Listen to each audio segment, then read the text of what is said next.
Howdy, folks.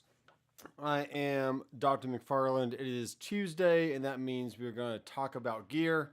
And I have here in front of me, or at least the screen anyway, the Headrush core that came out today.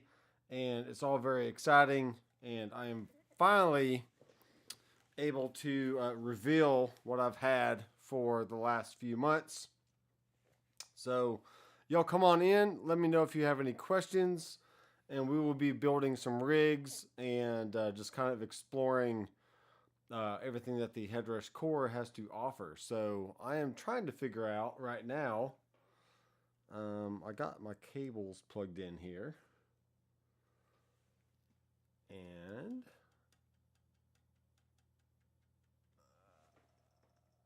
yeah, I'll see what the issue is.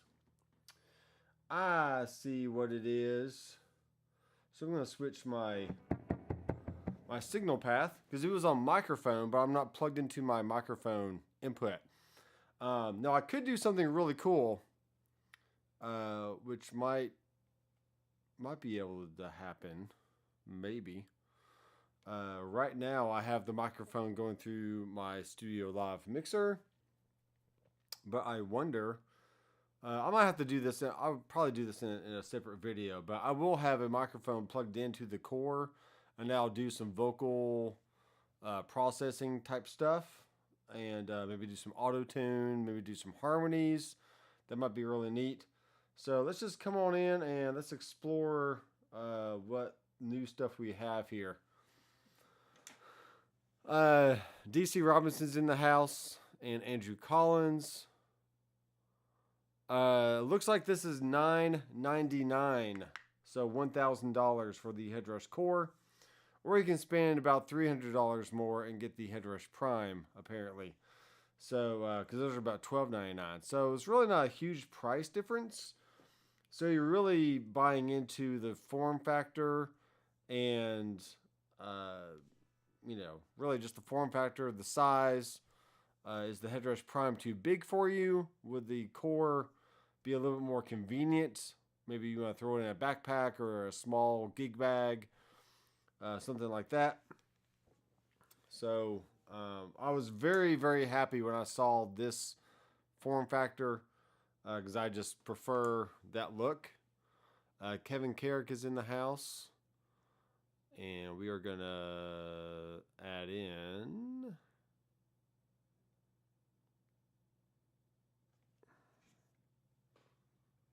Trying to see why my yeah,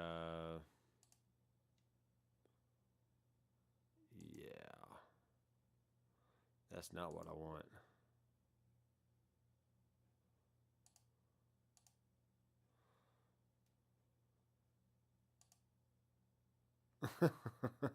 Now I have a three-way video thing going on here. So here's my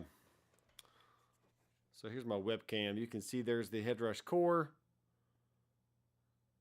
in all its glory, and it is really nice. There's a little Headrush emblem on the side.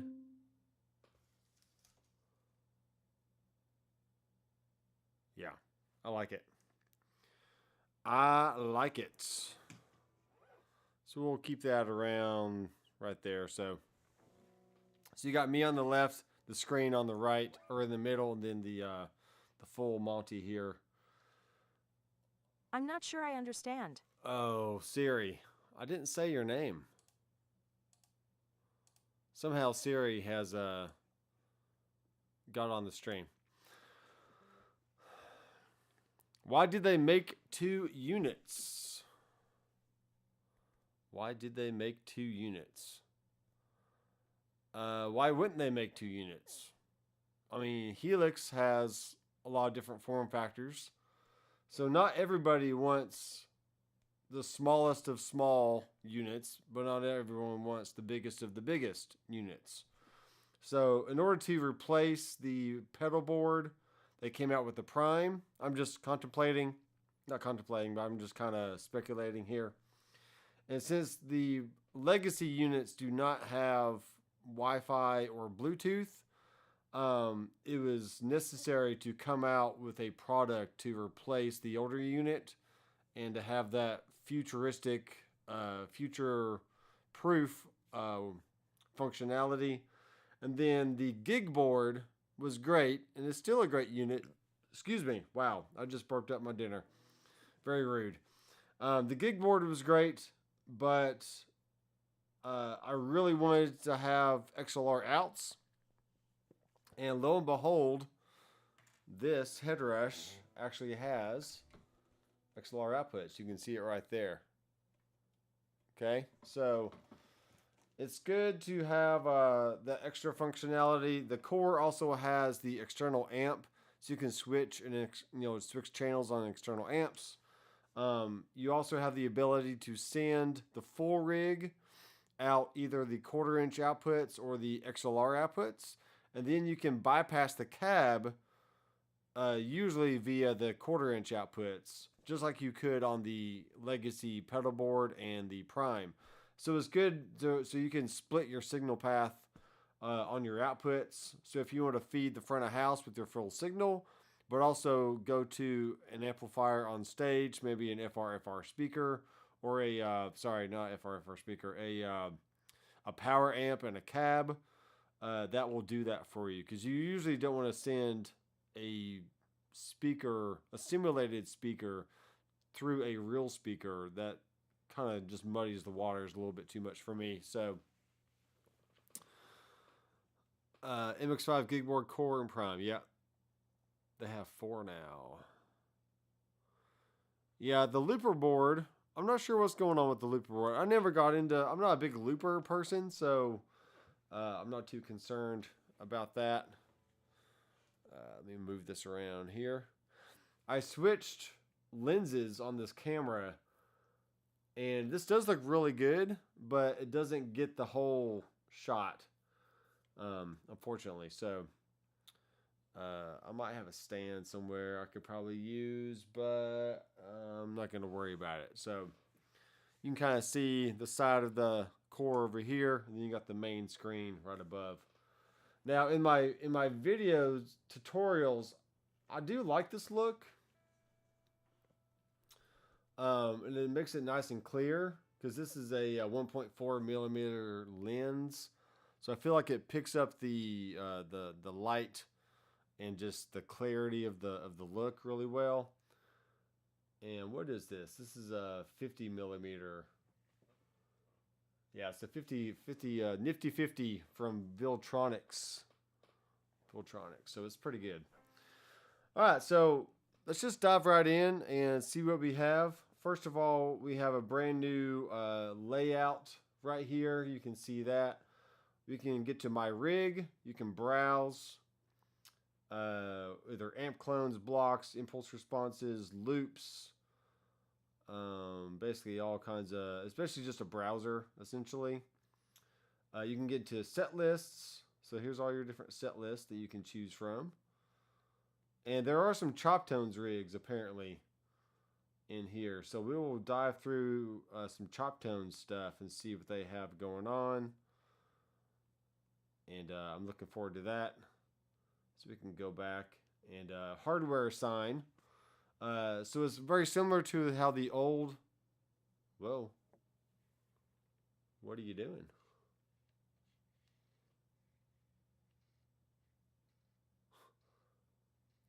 The camera is freaking out. I don't know why.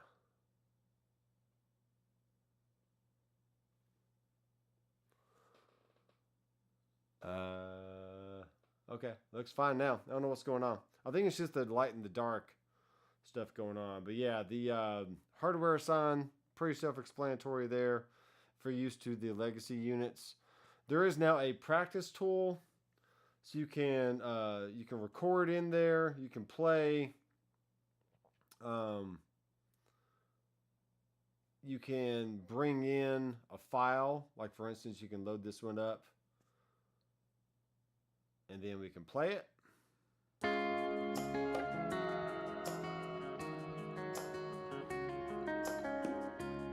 this up a little bit here.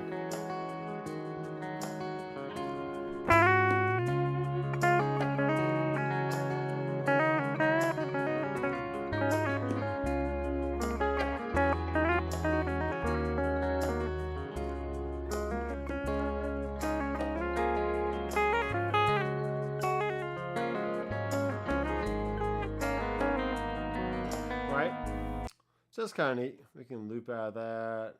We can exit out. We have a tuner, which is the same tuner as before, but now we have a mute VC. So maybe that's vocal channel, I think. That's what that is. We have a metronome. We can send this out the 1/4 inch outputs or the XLR outputs. Or we can bypass both of those and just only hear it in the headphones if you're using in-ears.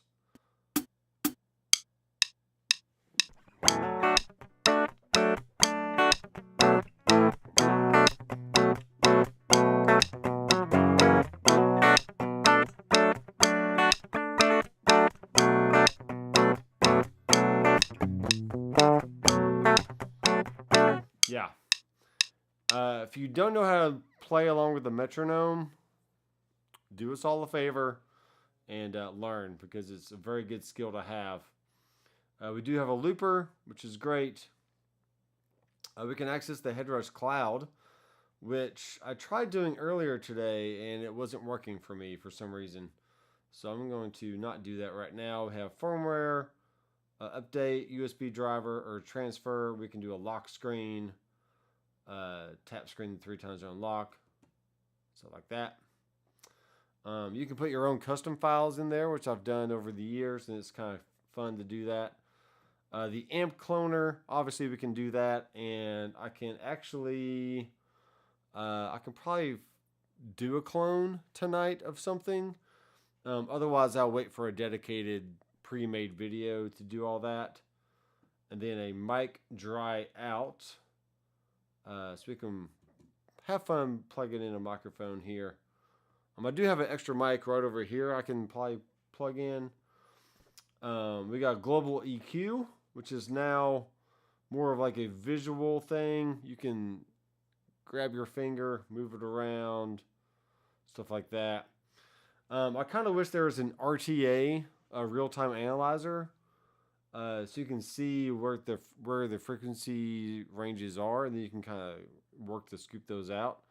Otherwise, you just gotta have to use your ear, which is fine as well, but RTAs are always good to have. And then we're in the global settings where we can adjust the LCD brightness. We can do the rig page graphics. We can, right now they're on modern. So let's go into rig and let's call up some stuff here. We'll just bring that in, and then we'll bring in a cab, 1x12 black panel Lux. We can do a compressor.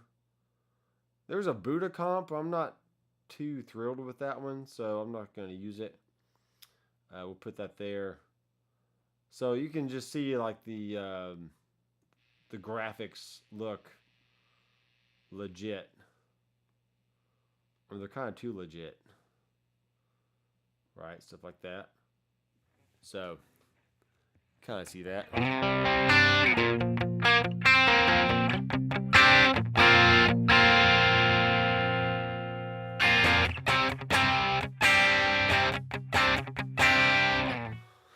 Let's check the comments here. Let's check the comments. You should find a 35 millimeter. Funny enough, I had a 16 to 35, and I sold it because I thought I was going to be selling the M50 as well, but I didn't end up doing that. But I do have a 90D over here with a 16 to something or other. I think it is a 35, 16 to 35 lens. So hello, 16 to 35. It's me over here. I mean, I could switch it back. This is the kit lens.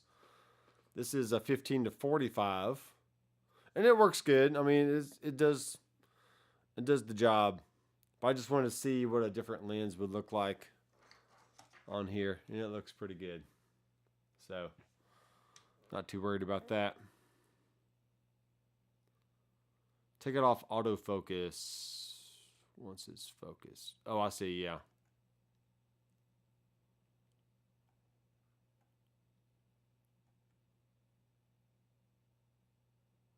Yeah, everyone using click track, so it's good to have that. All right, I'm on manual focus right now. Hello.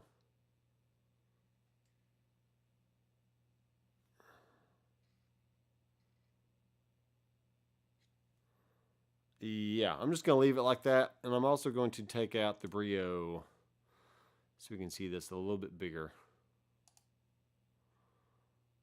Something like that. Okay. Cool. That looks good. That looks good enough.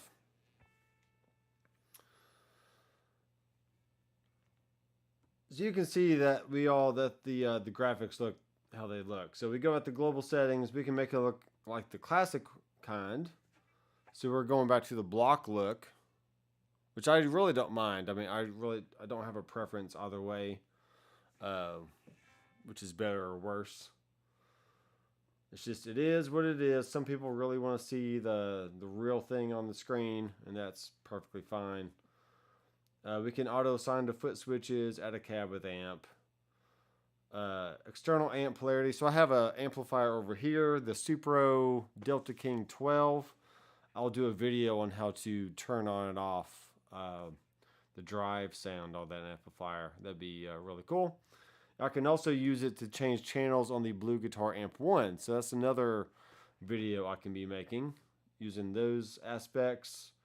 Once again, we have the guitar output, and we can have that to be the XLR or the 1/4 inch or the phones. But we also have an alternate guitar source, and we usually have that set to the cab input, something like that. So Headrush cab input.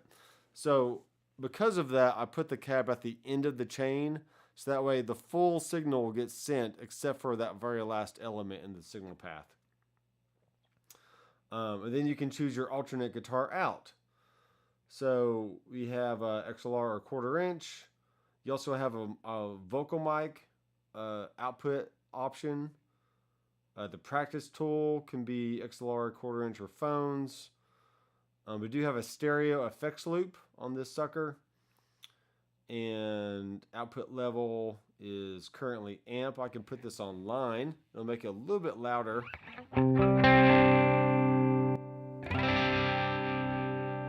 So either way you do it, it doesn't really matter.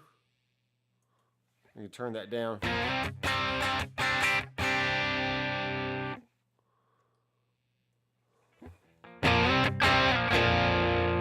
We also have an XLR ground lift, which I don't have an XLR plugged in right now. We do have Bluetooth.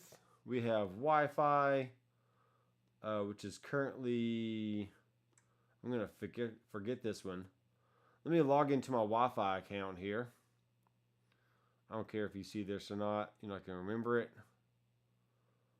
Or are you?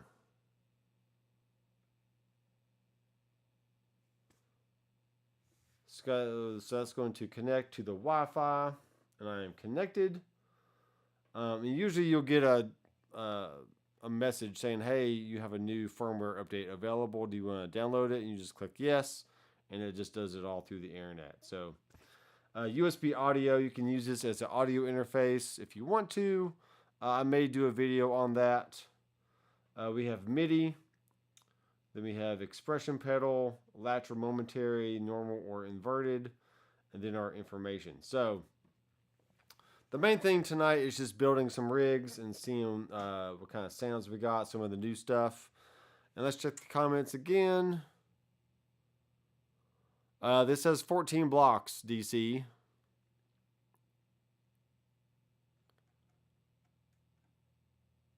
But you do have to be mindful of the CPU usage. So I find that if I use the revolver amplifiers and the clone blocks, that uses a lot of CPU. So therefore, you're not able to use as much effects as you'd want to. So for this rig, let's just do all legacy type stuff. And so that means we're going to come in. I watched a Rhett Scholl video earlier about plate reverbs. So let's add in a plate. which will have to be under the 11 verb. Here's like a long plate.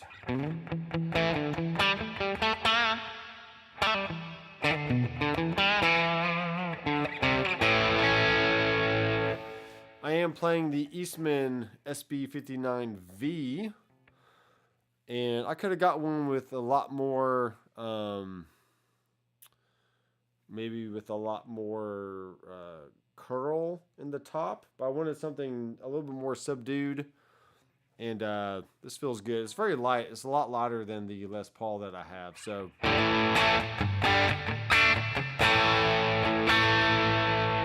So all we do to edit a block is just double tap. And now we can turn the block off directly from the edit screen. And we can drag our finger horizontally on the parameters to change those. So maybe turn the mix down. Always turn the tails on. That's my personal preference there.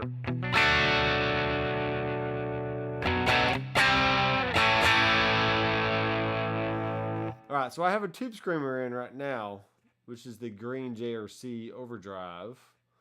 But there are other options in here. So what I just did was you tap on the gray block, and that allows you to go in and choose any other block type that you want. So we have 3 different tube screamers at this point. We have a green JRC, a greener, and a greener light. And there's just different options for, this is a revolver block. And then this other one is also a revolver block. Yeah, so.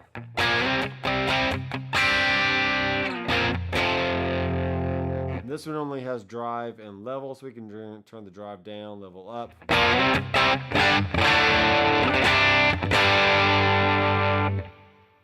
Oh, autofocus.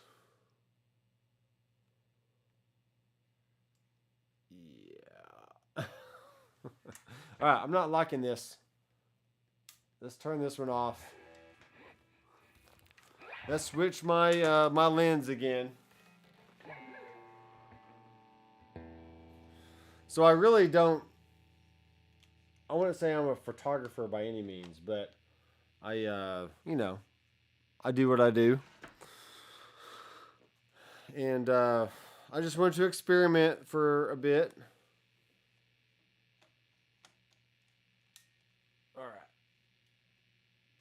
So we're back on.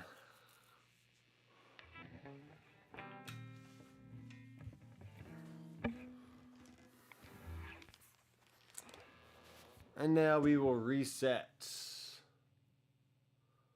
We'll reset stuff here. So let's turn down this. Let's put this back on.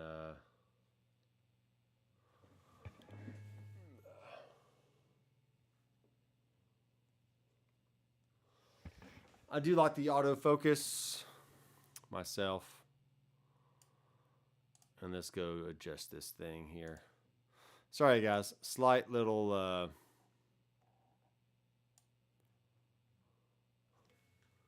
just a slight delay.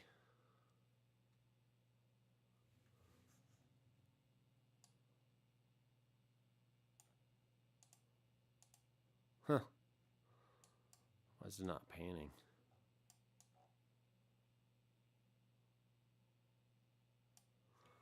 That's weird. Alright, anyway. Enough about me. Let's talk about you, shall we? Alright, so you can make rigs dead simple, or you can just throw a bunch of stuff in there and see what happens. But usually for me, you know, a little bit of compression, a little dirt from a tube screamer, a little bit of reverb, let's throw in some delay. Nothing too crazy. Let's do a tape echo. Let's do a basic. Then maybe adjust the mix, maybe the feedback.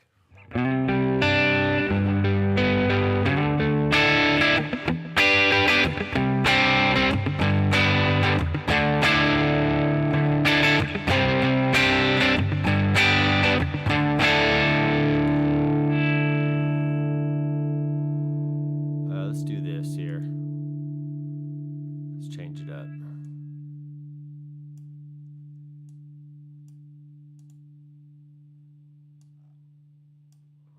Yeah, something like that. That looks weird, though. That looks weird. Anyway, I'm going to check some comments and get reggae tones. I mean, you tell me. Reggae is the sound of what? It's usually a very thin sounding guitar into a Fenderish kind of amp.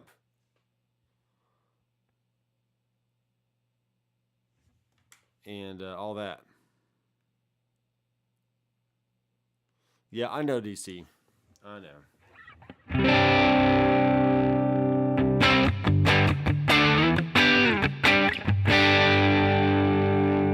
I mean, if I put my hand here, I mean, everything still is in focus, so I'm not worried about it.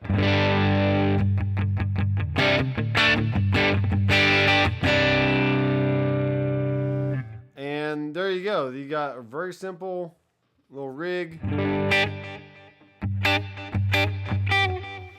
And from there, we can go into hardware assign, and we can make sure we move the amp and cab around. Greener, maybe 11 verb there. So we still have our tap tempo. And then we have our dyne on and off. All the different little things we can turn on and off, either on the screen or through the switch.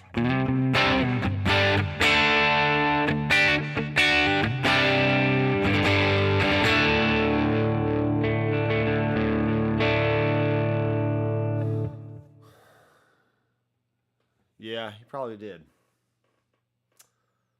Let's save this real fast, and then we'll go into some chop tones, and we'll find some reggae stuff if you want. We'll do Doc. Simple. Okay, so there's Doc Simple. We can scroll down here. Let's go to search, and let's type in... How do you spell reggae? So there's no reggae rigs, apparently.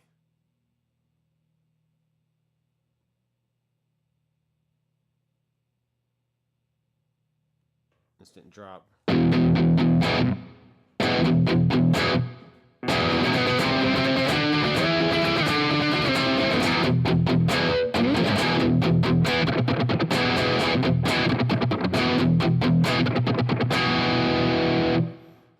That's kind of neat.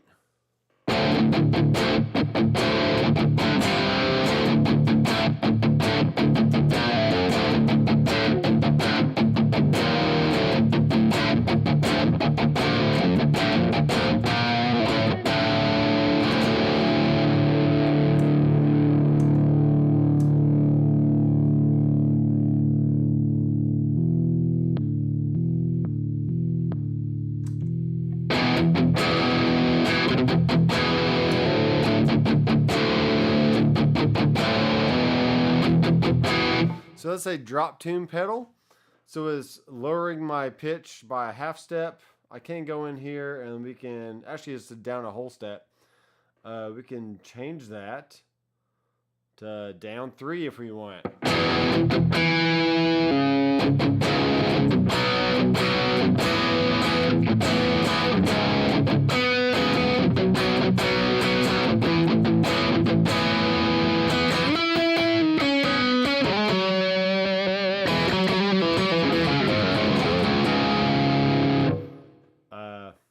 Fun.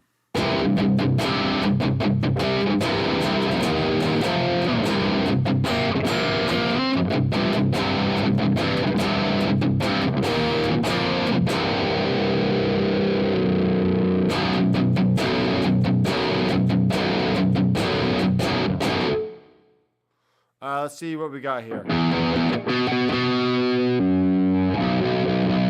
All right, so down 5 is drop. Well, it's not drop, but it's your tune now in open, not even open. You're tuned in B standard. So everything now is, instead of sounding like you're in E, now you're sounding like you're in B. essentially. So check this out. So there's E, here's B.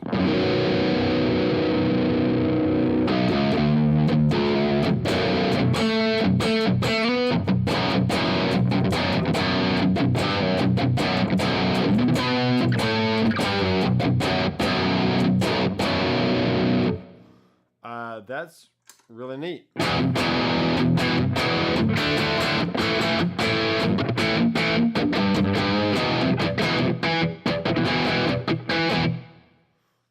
This amp is the Powerball. Inger Powerball. We got a delay.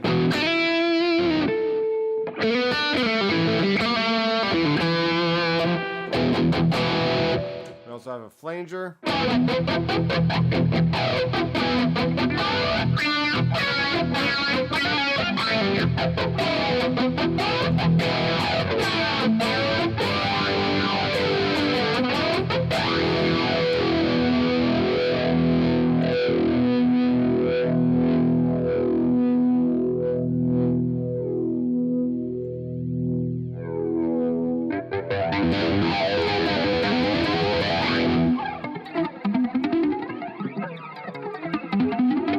Yeah, nice.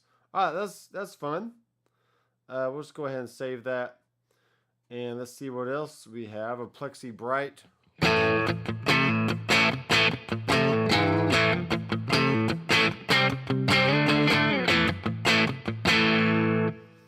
Okay, I'm fine with that. Plex AC drive.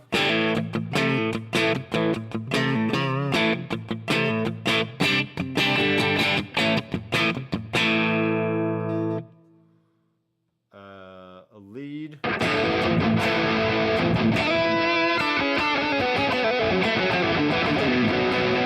Alright, so HRM stands for harmony.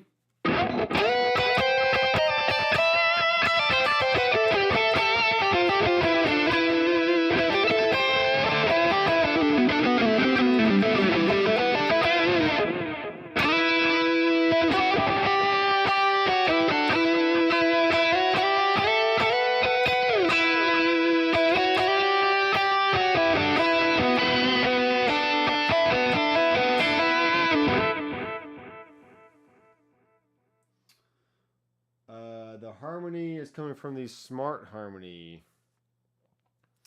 So we're in E major. The mix is what it is. All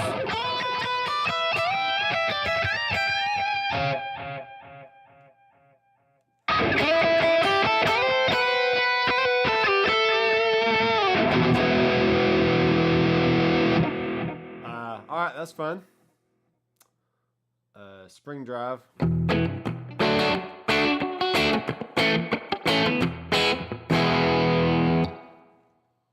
You know, they are what they are. They sound fine. Yeah, it's a nice wide. We should be getting stereo here, folks.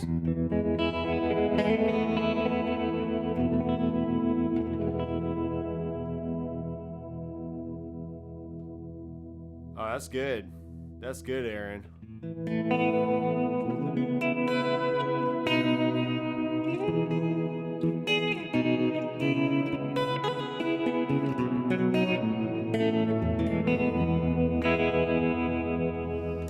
Let's check some comments here. Aaron Short's in the house. I did keep a secret, though I did say that the Headrush was the core of my sound. The core of my sound. It was just a slight little hint. It was just a slight hint. You don't have to put on the red light. You really don't. Can you have different scenes on the same rig? Well, on the Headrush core, you have 20 scenes available. 20. So how that works is this. You go into hardware assign, and we have a B bank, we have an A bank and a B bank. So you can swap the view of banks. So you either got this row here, or you got the top row. Now let's say I go and toggle this to be a scene. I go into edit, I have two different scenes I can call up.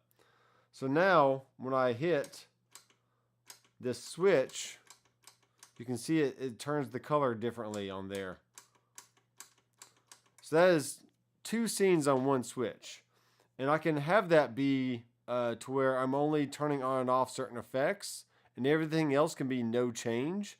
So essentially, I can have it to where I want like my A state, or my A state to turn these on, and then the B state can turn them back off, possibly. Whatever you'd want.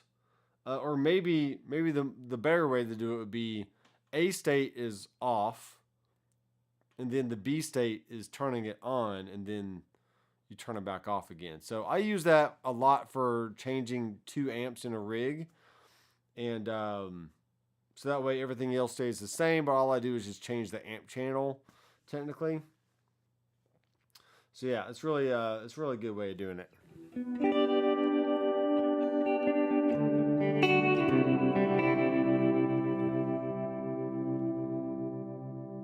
You kept that secret, yeah. Yeah, I'm sure you are testing a Helix too. I'm not jealous at all, though. No, the FM9 is staying, obviously.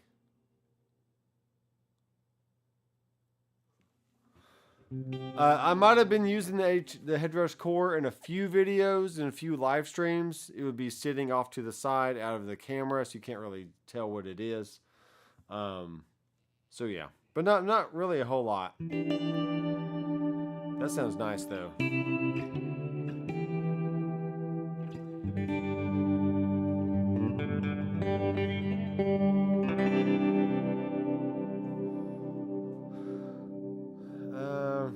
Almost clean. Let's discard those changes.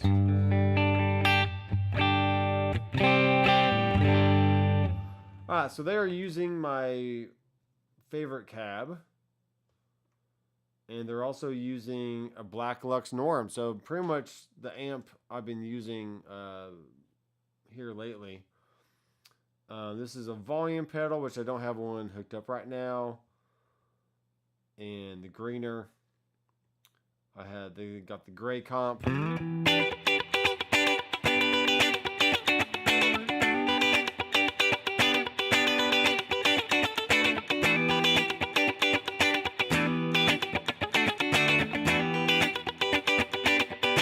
Alright, I gotta play some reggae.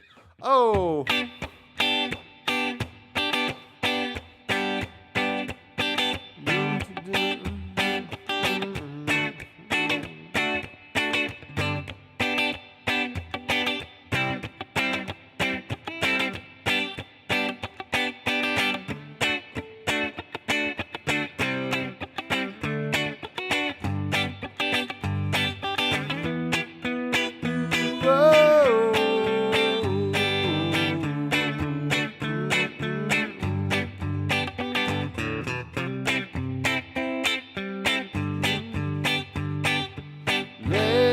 Together and feel all right, yeah. There you go. There's a little Bob Marley for you. Man, I should have had the microphone plugged into the auto-tune. It would have made my voice sound way better. Why the police? The police tone. Yeah, I mean, technically. Alright,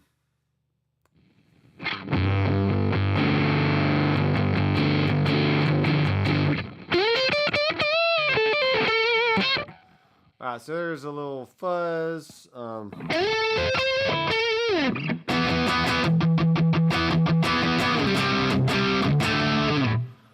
Alright, let me go find some police stuff in here.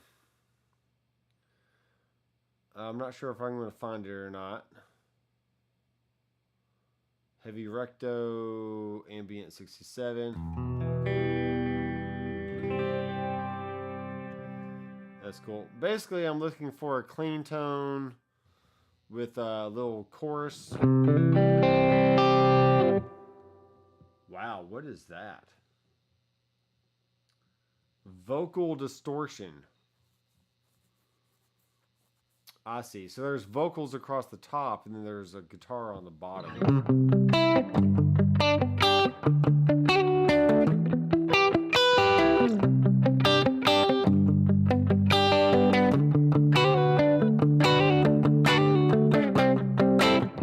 All right, let me grab a microphone. I'm going to do this. I'm going to do this.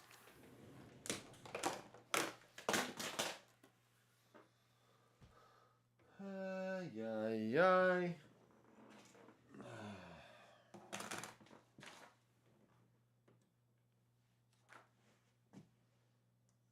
don't know what just happened. Oh, main mix. Okay.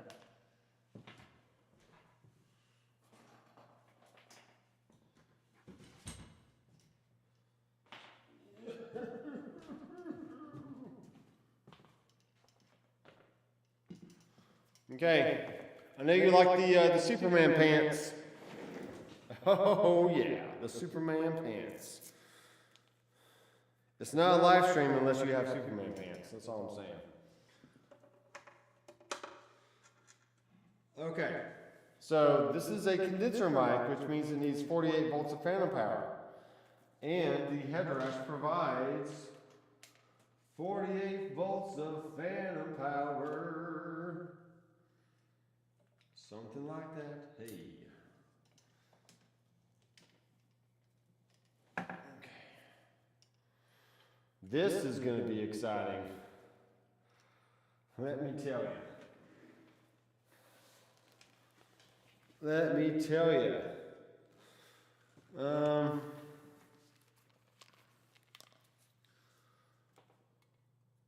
right, so we need to go. Check. Uh-oh. Let's go into audio. 48 volt of fan power is on. Check.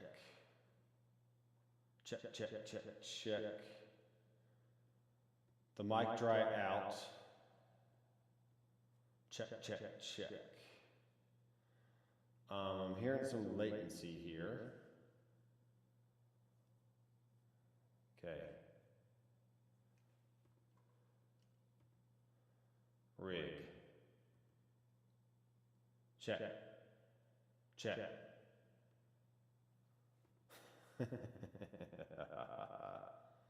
Turn this off. Turn that off. Turn that off.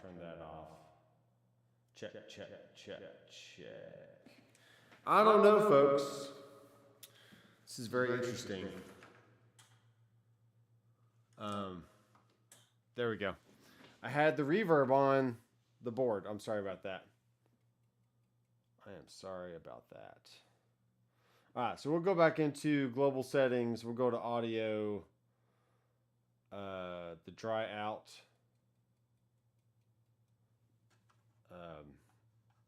Let's turn up our volume here. Should be hearing it.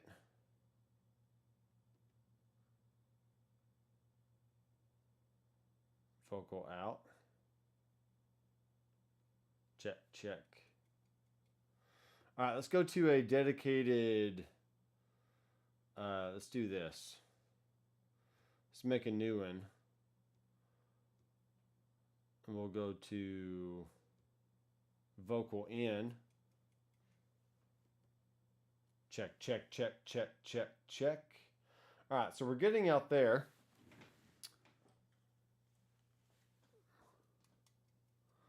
But somehow we're not getting to the output. Oh, I'm an idiot. Check. Let's turn this down. Check, 1, 2, check.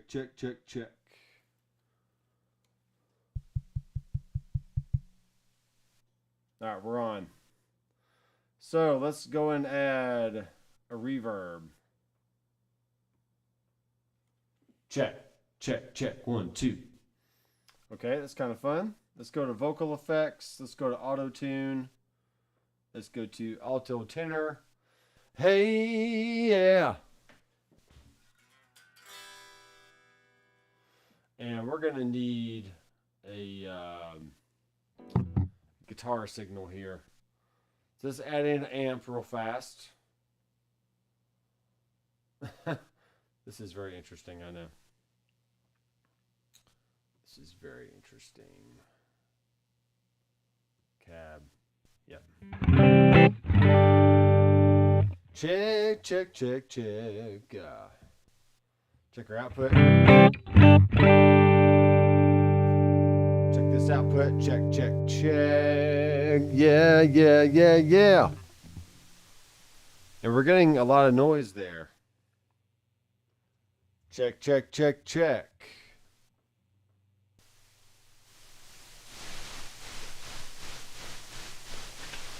Yeah, we're getting a lot of noise. So that's interesting.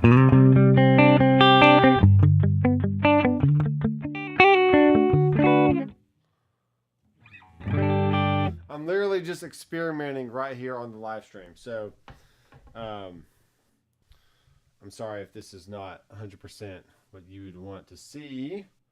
Let's see what other vocal effects we have here. Vocal harmonies.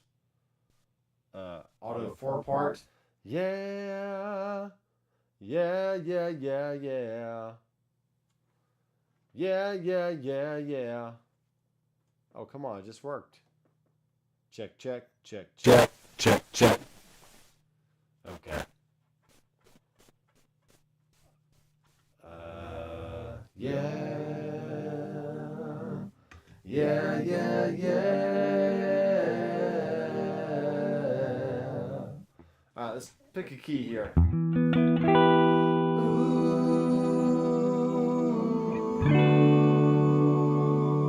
Ooh, yeah, yeah.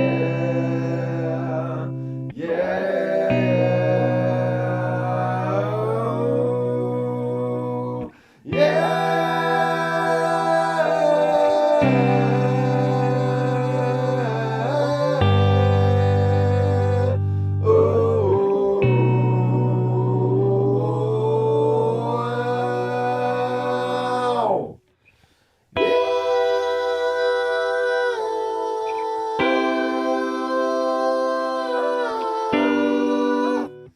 Okay, that's pretty sick. Alright, let's do, yes. Let's get some nice reverb going here. Let's get some nice verb. Let's do some, again, delay, stereo. Alright, here we go. Yeah!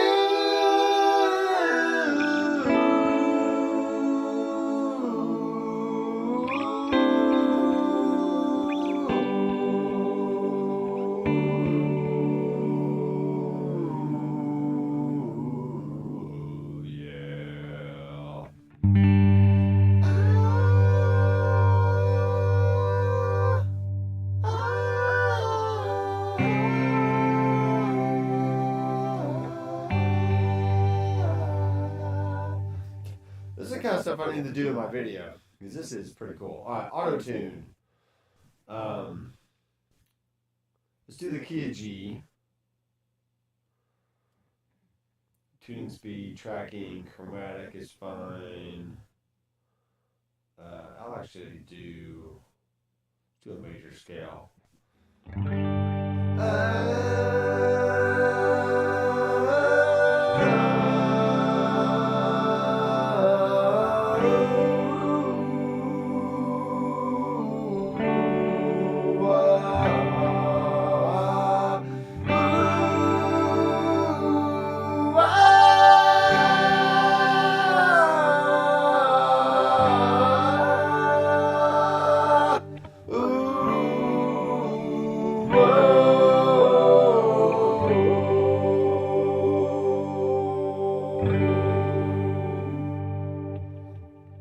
Wow, I've never sounded so good in my life.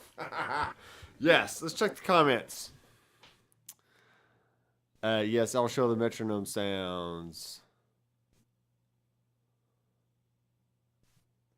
You sound like Coldplay, yes. All right, metronome. Let's go turn on the metronome. metronome.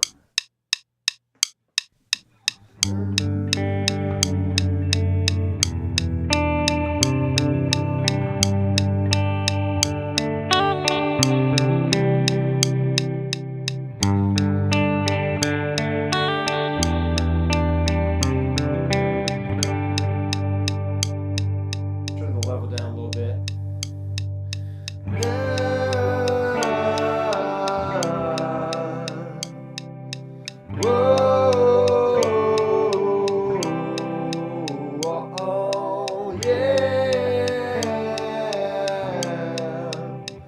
Alright, so I have these routed out to the 1/4 inch output so you can hear it, but usually you would want to just have it on the phones. So we got a normal click,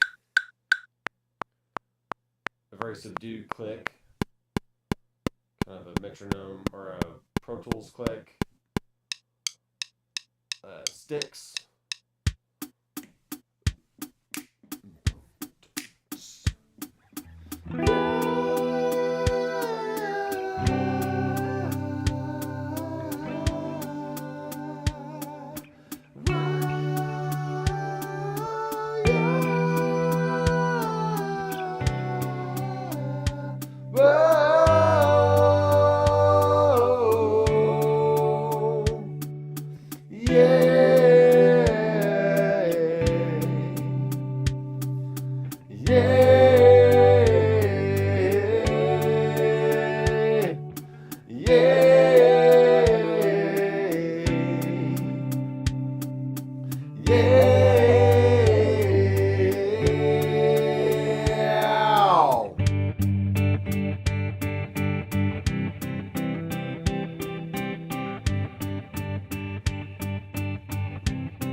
Very, very cool.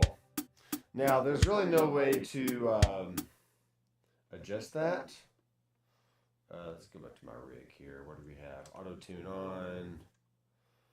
I need my harmonizer on up there somewhere. Reverb, harmony. Something like that. All right, let's turn that off. Check, check, check, yeah.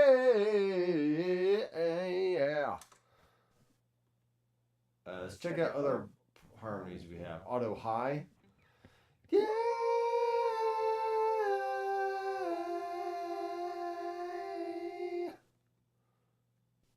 High and higher. Ooh. Why?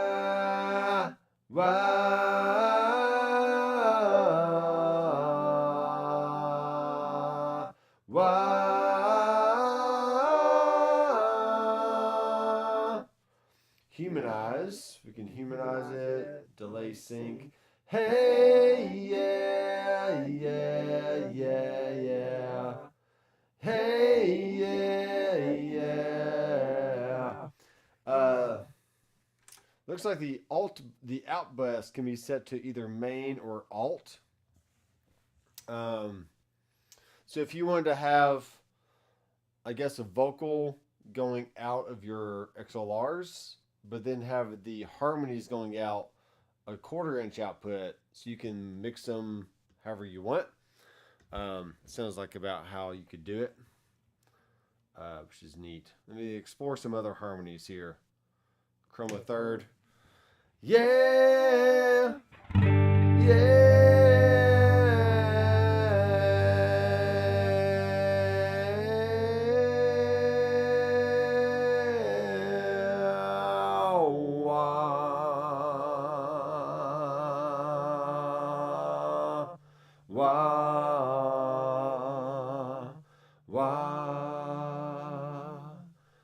Okay, so the source is the guitar, which is cool. So whatever chord I play, the harmonies are going to be feeding off of that. So, yeah.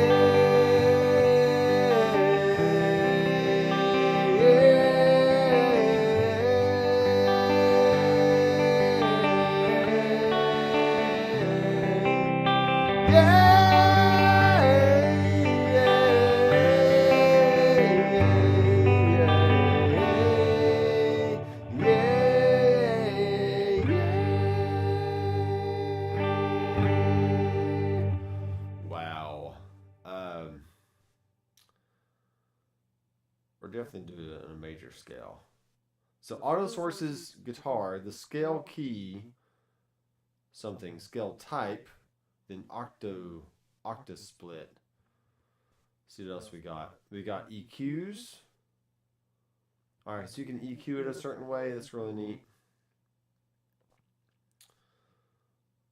Scale anime. Yeah.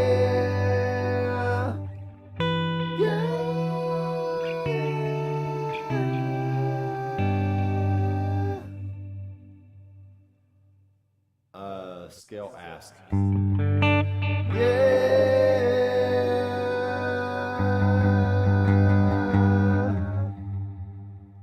This is going to take a lot of getting used to here. Yeah. Yeah. Yeah.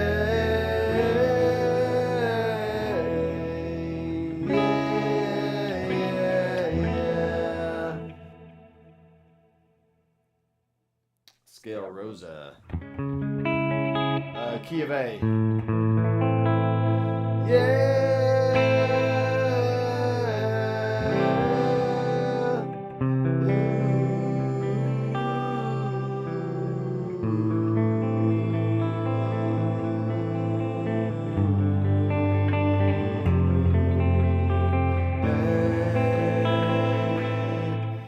I still feel like the first one I had, the 4 auto part. Yeah, yeah, yeah, yeah.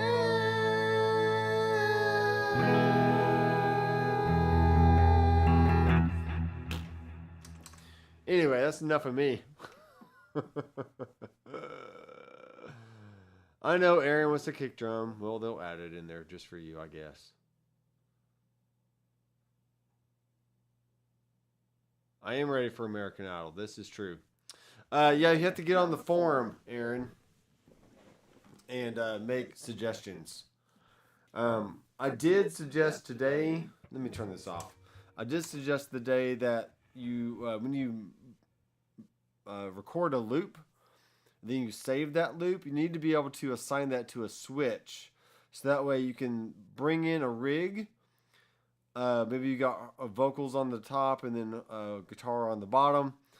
And then you can have one of your switches be used to start and stop that loop that you have dialed in just for that rig. Because I assume you're probably just going to have one loop per rig, because it's going to be one song. So you're just going to start it, and then maybe it has like a little click track or like a 4-count click track in the background or something. Then you can just play along with it. But you got to be able to do that from a switch and not have to use the screen to go and touch stuff. And it just doesn't make a lot of sense. So American Idol, here I come for sure.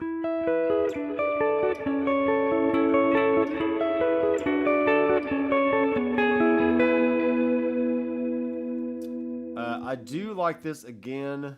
Delay is really, really nice. It's got ambience, chorus, and delay all in one, which I really like. And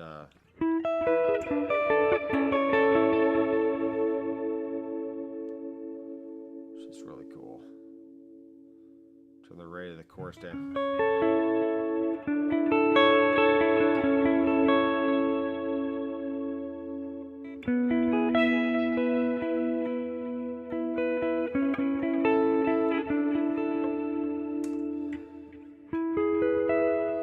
Yeah.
You said Coldplay earlier, and I busted it out because I love Coldplay. All right, let me know what else you want to see.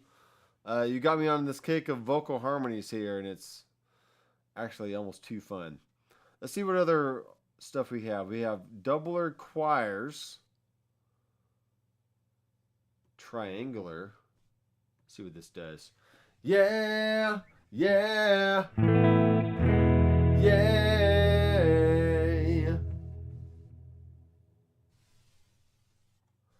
Yeah, yeah, yeah.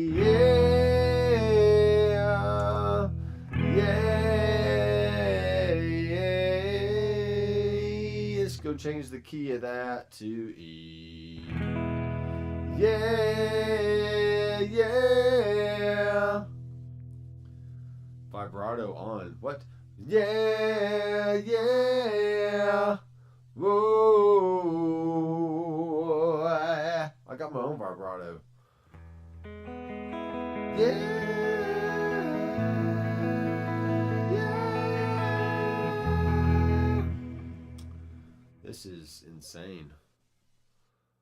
How many voices? 32 voices. Pitch variation, leader level, pitch speed, time variation. Whoa, whoa, whoa, whoa, whoa, whoa, whoa, yeah.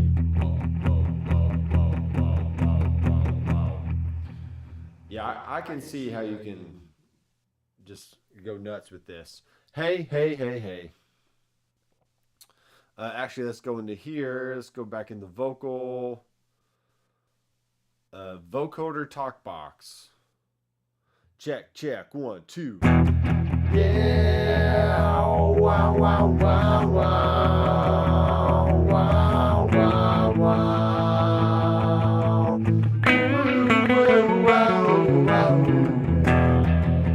Wow. Yeah.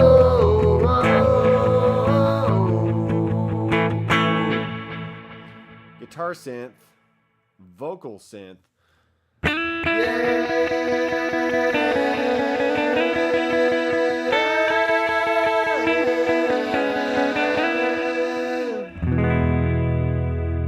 don't even know what's going on right now. MIDI synth, guitar synth.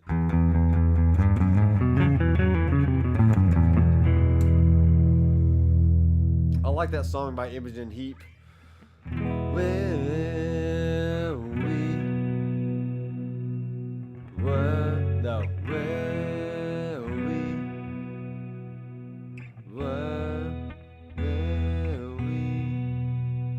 what the hell is going on? Concerns in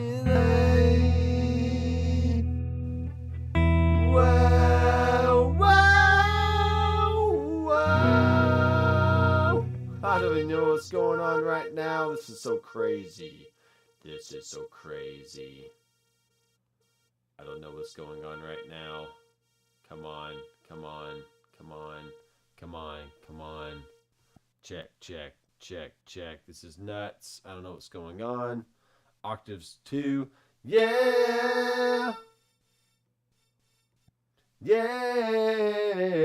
So I'm having fun right now. I know I'm live streaming, but y'all are just hanging out. So let's check some comments.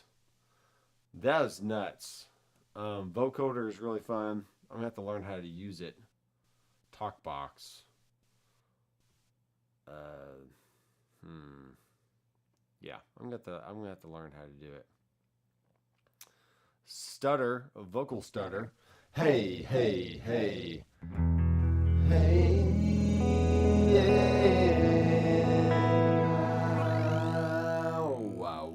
Wow.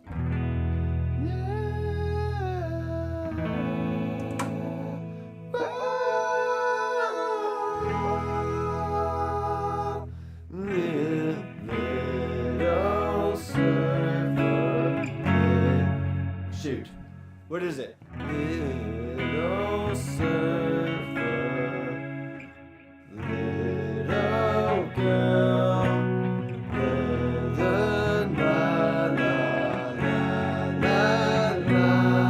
la la la la la la la la la la la. Ooh,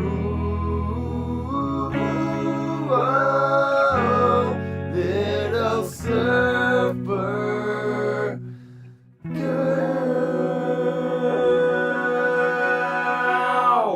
Yeah. Okay. Oh my gosh. That's almost too fun. It's almost too fun. I'm going to save this as Doc vocal. And what's cool is I can have all these on a switch, so I don't have to do weird stuff. I can just kind of bring it in whenever I want. So I can be singing, going, hey there Delilah, do where I see la la la la la, and then just turn it back off, and now I'm good. All right, I'm sorry for my fiasco there. That was more fun than it should have been. Dude, King's X, I don't know any King's X songs. Pink Floyd sounds. Are you asking for presets or just to make one? Because, I mean, you're as good a judge as what a Pink Floyd sound is than me. You got reverb, you got delay, you got some slight edge of breakup kind of guitar. Maybe a little rotary. I mean, just think about songs that you listen to and then try to recreate it.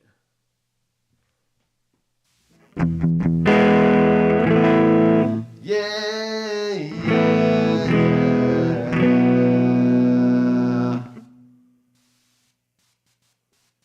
yeah. Classic Mark. That is too loud.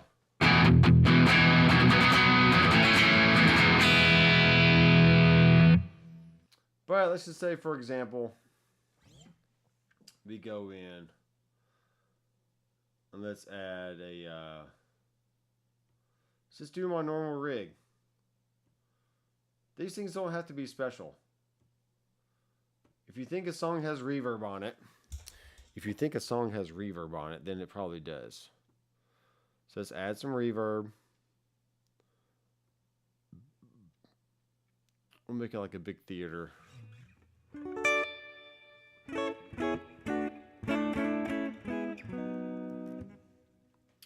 Now, if you sign up for my Headrush bundle, that will include the tonal analysis course. I'm going to be starting very, very soon. Now that the core is officially released, I'll be using the core for most of my videos from now on. And tonal analysis will be me essentially... let's move this over here. Me essentially listening to a song and then recreating that tone on the Headrush. So, I could do that on YouTube, but I'd rather do it on my website. So that way, the videos that I have that I would be using on YouTube, they would get copyright strikes and then they'd be taken down because I'm using someone else's song in a video. And I don't want to deal with all that. So it's going to be a paid option to access those videos. But if you want to get inside the mind of Doctor McFarland and what I listened for when I listen for tone and just listen to songs in general, then that's what you want to do. So, so for delay, we're going to do a dyne delay because this is it's a good stereo option.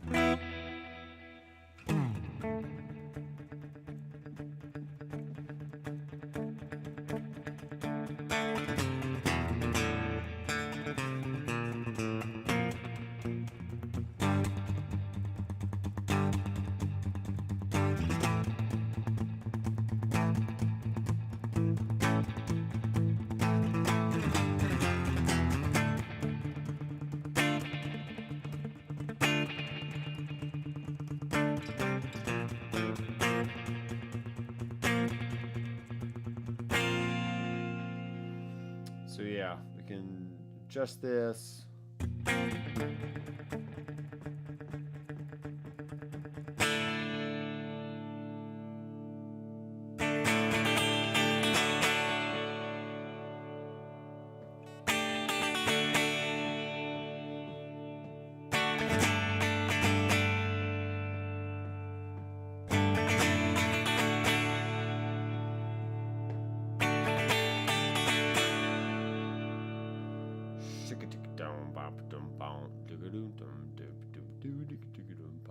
Let's do a greener.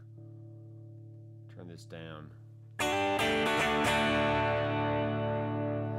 And actually, a drive I really like is the slab of meat. And I don't know what this pedal is based off of, but it sounds good.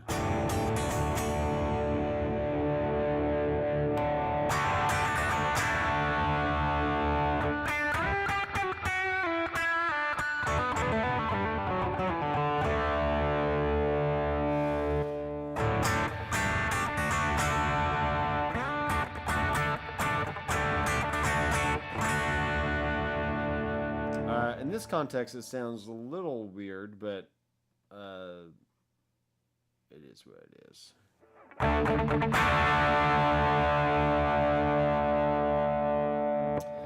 We can go in and choose like a like the sheriff is really good.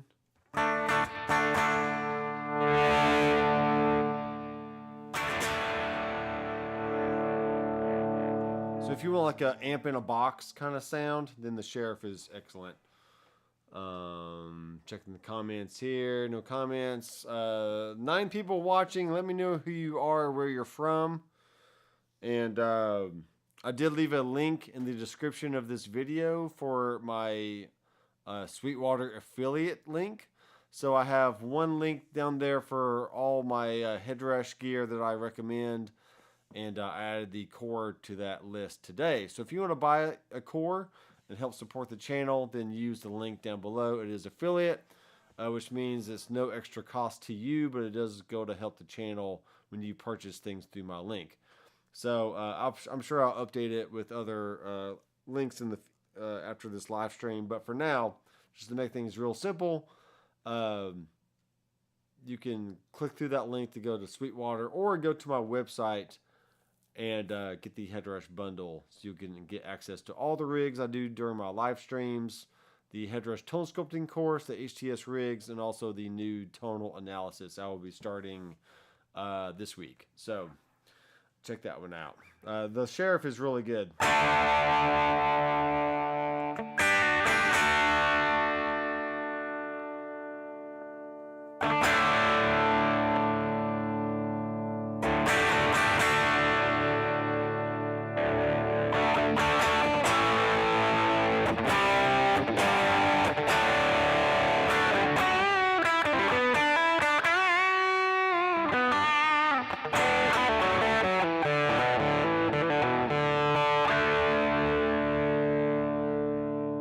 Okay, let's put a little,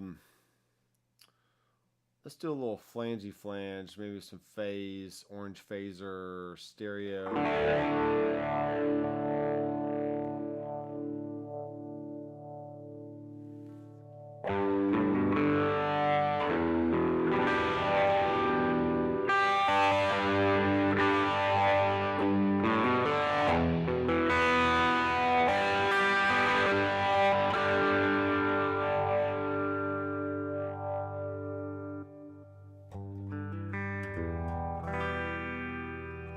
When you use drive pedals, make sure you gain stage them. So when you bypass the pedal, you don't lose or add more volume.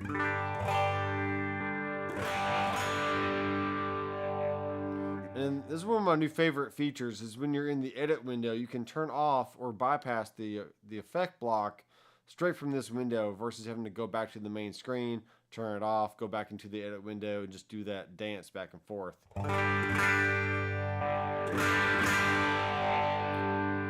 Sounds good. And then same for the tube screamer.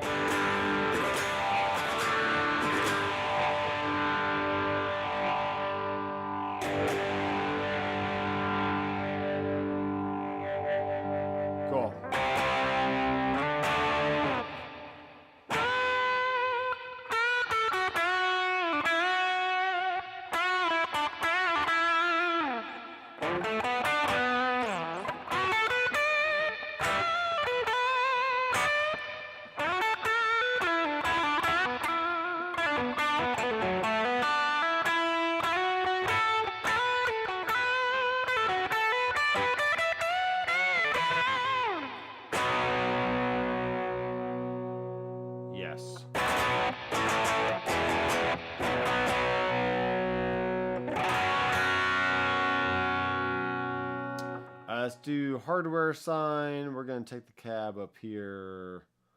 Greener, sheriff, delay. Orange verb there. I don't need to turn on off the reverb. We'll save this as another doc.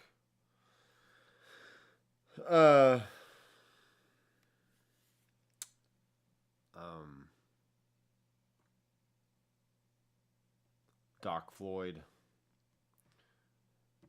It's not a real Pink Floyd rig. I mean, I have to go base it off of a song, but I mean, as long as you got delay, some reverb, some overdrive stuff in there, I mean, just play. Don't worry about matching tones one for one.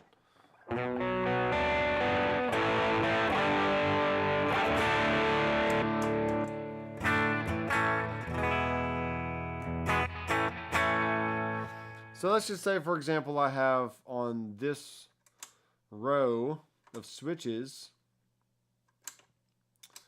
I have my stomps. But on the next row, I can have some scenes called up that automatically turn the JRC and the sheriff on or off, or maybe I just went like a clean, a crunch, and then a lead sound, and that should, be pretty good. So I'll show how to do that in a dedicated video, but for now, let's just keep going. Let's check the comments here. DC is from Murfreesboro. Oh snap! I'm in Murfreesboro. Nice.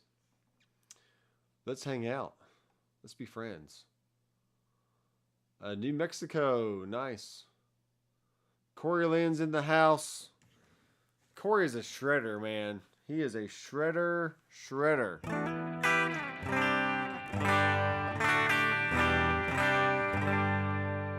I feel like this needs to be a little bit brighter on the screen.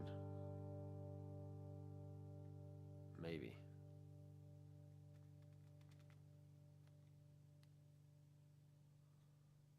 Zoom that in a little bit. Okay.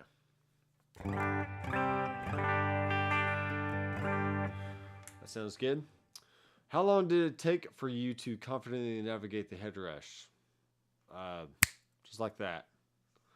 Also, what other systems were easier or more difficult in their learning curve? There's nothing really easier than the Headrush, in my opinion. With the touchscreen and just adding a block. I mean, I had one of my Monday students is a 7-year-old, and him and his brother, I had him come over to the core and be like, look, all you have to do is just touch a block with your finger, choose one of these parameters over here, maybe an EQ, and bam, there it is. And then they just figured it out like instantly. So it's really not hard at all. Maybe the most difficult, but also the most rewarding, maybe, is the Fractal series stuff. So the Axe FX, FM9. I did have an FM3 for just a few short days, but then I returned it because it just wasn't worth the money spent, and also not having dual amp blocks and dual reverb blocks, which I kind of knew going in, but I didn't expect it to be as limiting as it was. But at this point in the last year, it's been about a year since I started my soiree into trying all the different modelers. So I did get a Helix, I got a Kemper, I had a Quad Cortex, and that one sounds good, but for the money, $1,600, there's just some things about it I didn't like, so it wasn't worth keeping for me. But I do like the Fractal stuff, and it gives me a good alternative to the Headrush, and it also, I feel like it sets the standard for quality, because Fractal is just really known for good quality effects and amplifiers, and I can use those devices to put into the core as well. I can use the core to clone different amps on the Fractal and just experiment with stuff like that. So I think of Fractal like the benchmark of tone, but it is a little harder to figure out just out of the box. You really have to look at the manual. You have to read a lot, watch a lot of videos. And the Headrush, you really don't even need the manual. You just start touching the screen, kind of explore what each little piece does, and in 5 to 10 minutes you should be good to go building your first rig and creating a set list and all the different stuff. So hopefully all the effects updates will transfer to the Prime as well. The effects updates. Yeah, well, this has 3.1.1, which is the same as the Prime, so there's nothing different as far as effects goes. Now I'm not sure about how the Revolver stuff would work with the legacy units. I call them legacy units at this point. Just the MX5, you know, stuff like this. We got the MX5. I did sell off the pedal board and the gig board earlier this year. I just didn't feel like I needed that many Headrush units just to make videos with. And really, honestly, the MX5 is more than what I need. But it was great being able to beta test the core, and that they trusted me enough to really run it through its paces and test it out. So I do need to check the microphone input because it's fairly noisy. It could be the kind of microphone I have. I'm not sure. So we'll look into that. No way you're in the borough. Yes, I am in the borough. I'm actually in the Walter Hill area. So down 231, Jefferson Pike, that area. Not to give it away, but I'm just right here. I was in Smyrna for about 15 years. And then we had a family change, and we ended up moving to Murfreesboro due to kids and stuff like that. So,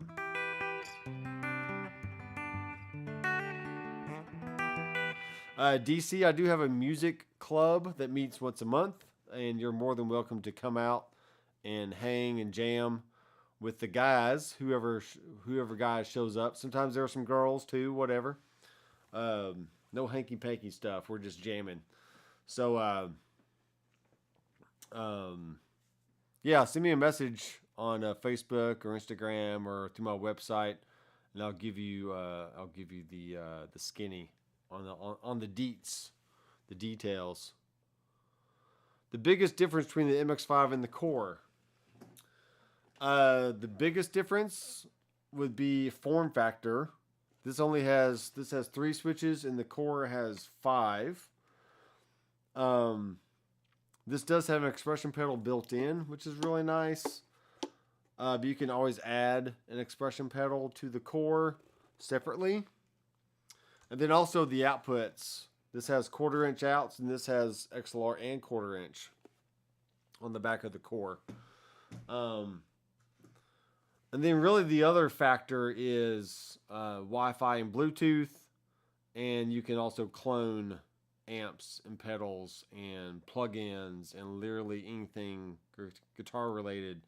If you can pass a signal from it, then you can capture it in the, or you can clone it in the Core. So those are really the 3 main differences. So form factor, inputs and outputs, and the new tech. The Bluetooth, Wi-Fi, and cloning.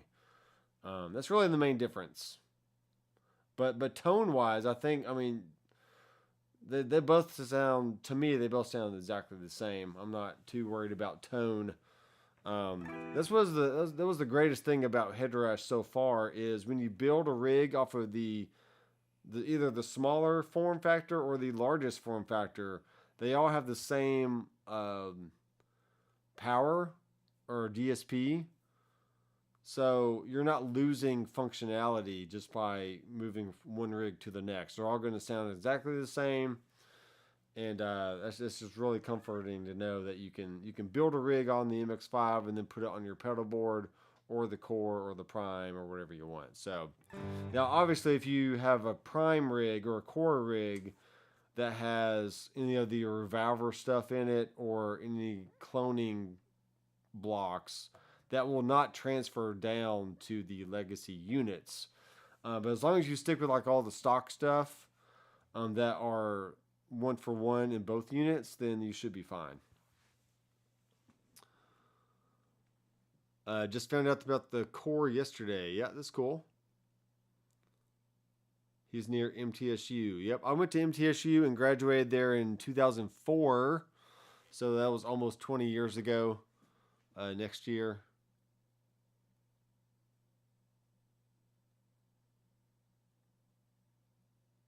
So the MX5 gig board and pedal board all have 11 blocks, and the Prime and the Core have 14 blocks. So there's just 3 more blocks than the MX5. But honestly, you can see right here on my screen, like, I'm not even using all my blocks. I have an amp and a cab, a reverb and a delay, 2 overdrives, and I do have a phaser in there. I mean, I can get crazy, and I can... let's go in and turn on the vibrato.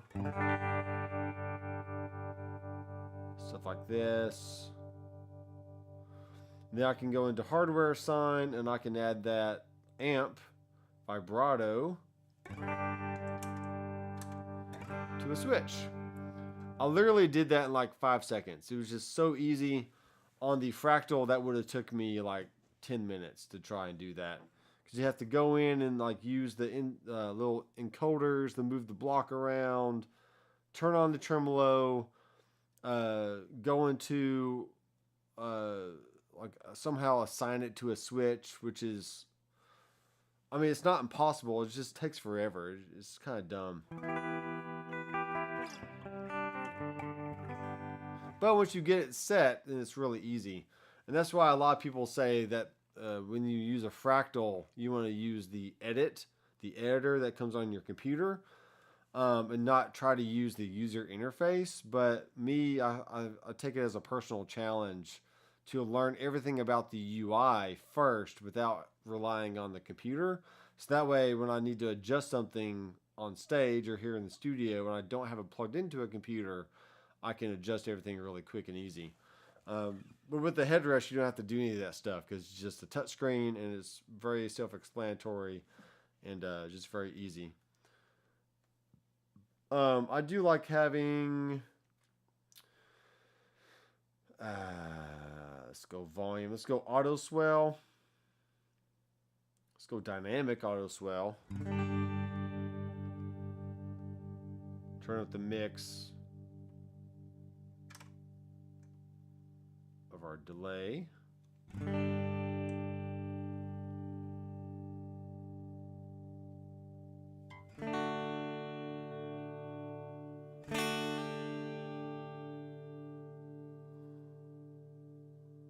See what we got here. Slow.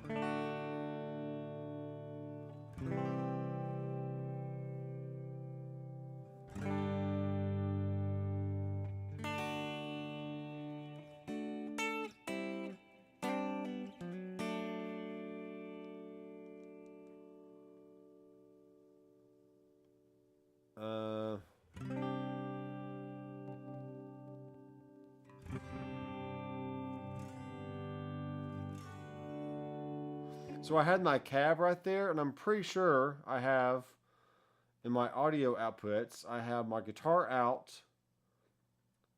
going there, but the alternate output source is also going to the 1/4 inch. So if I take that out,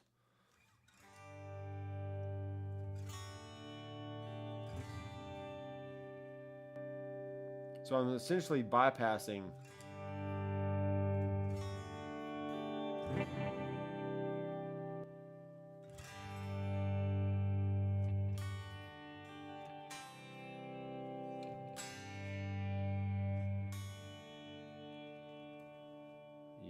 something like that.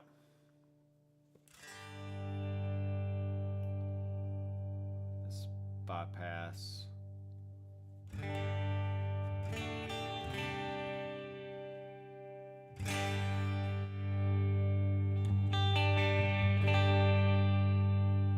You always want to go to the output and adjust your volumes as close to 0 as you can.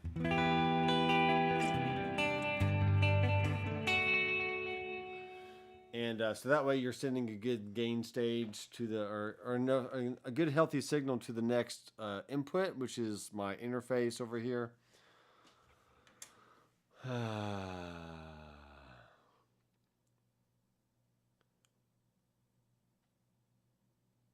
want to cross over parallel.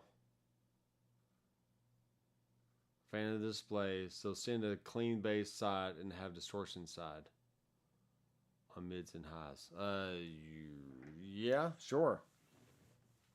I mean, you could have, this could be set up for a vocalist and a acoustic guitar player, or i.e. a solo person. You could have electric guitar on one and then a bass guitar on the next level, or the split. And you'd have to do your switching in a certain way to not affect each other, but you could essentially do it.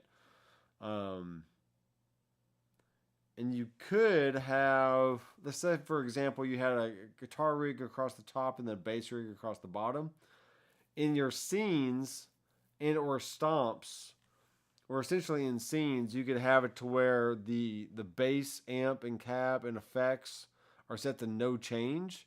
So when you change scenes for guitar, you don't affect what the bass player is doing, and vice versa. So that's what I would do for that. All right, I'm kind of just having fun at this point. I do need to work on some songs for a client.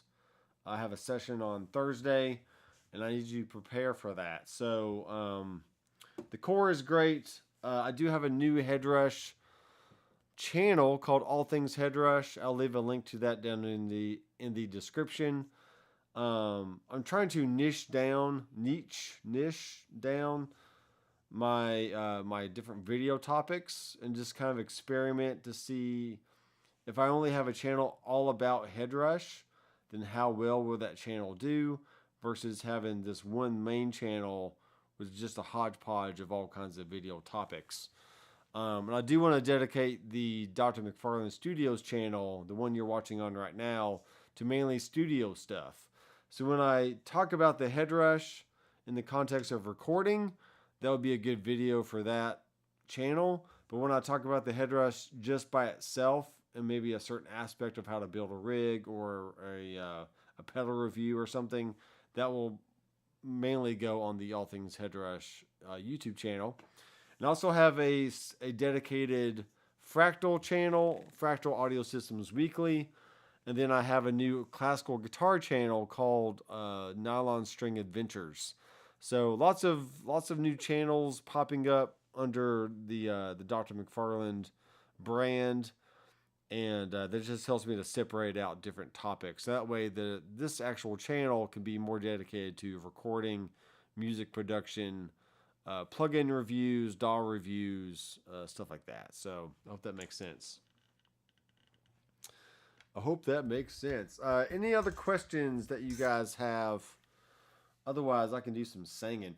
Whoa, whoa, whoa, whoa, whoa, whoa. Let's go do something really metal right now. Really metal. Whoa, whoa. Let's check out some Revolver stuff. We have a Flat Hill, which is I'm pretty sure it's a Mesa Boogie 6505 lead. Let's go add a Revolver cab. Let's do a Buddha 4x12.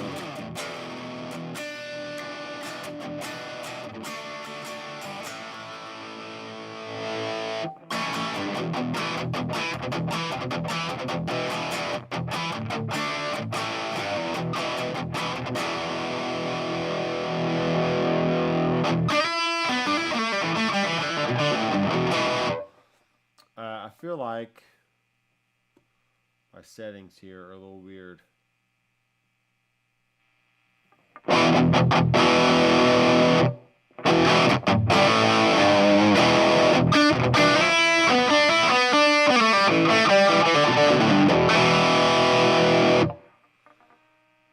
Maybe that's correct.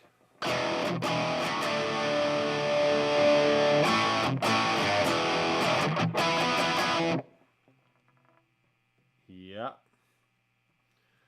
Every metal rig needs a tube screamer. Because it just does. Don't argue with me. It just does. And let's go with just a touch of delay. Some dyne delay.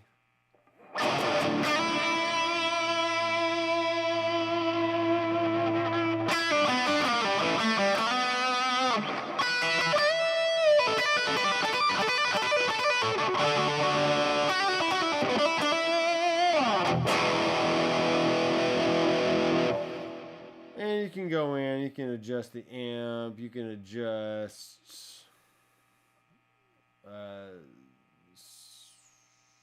we have a lot of different microphones here.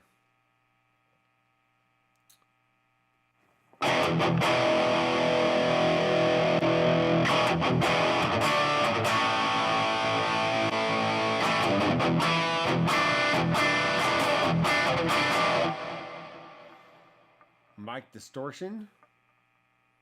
You can change the inches. Oh, mic distance. You can change the... Oh, that's cool.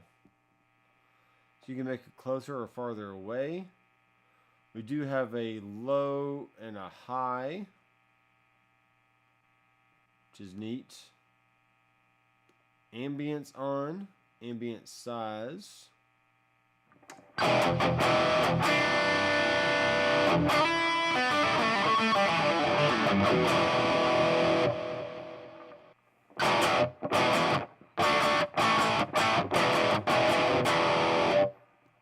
Pretty cool.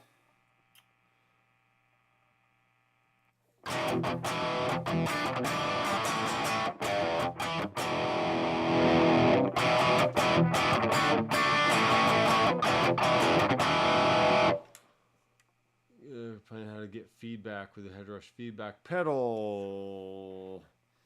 Well, that pedal is doing this. Let's see where that's at.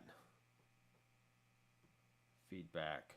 So we have an octave, a fifth, and a fourth. Or you can have it be unity. So...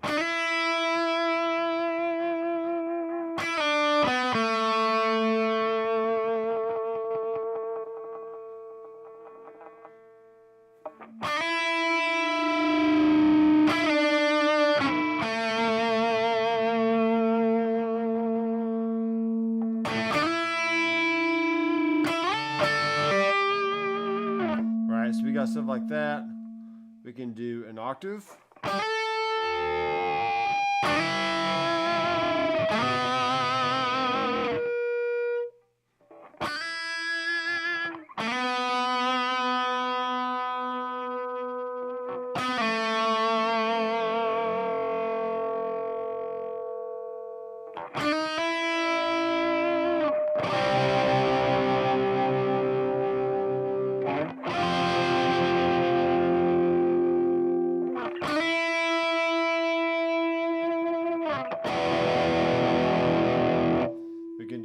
Fifth.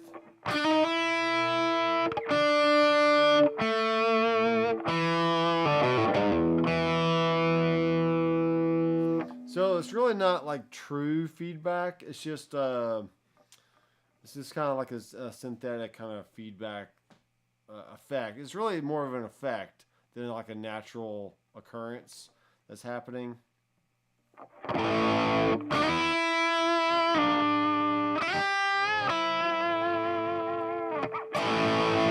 So I usually don't mess with that a whole lot, but it's fun. It's fun to do different stuff with. So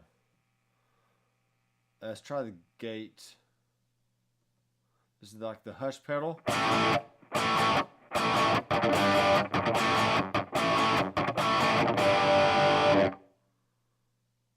There's also a gate on the input over here.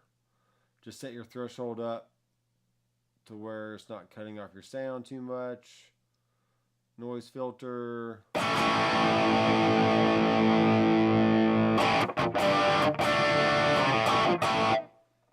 Alright, that's fun. Let's try a different amp.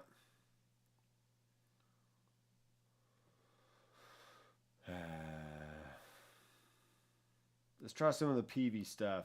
PV triple X.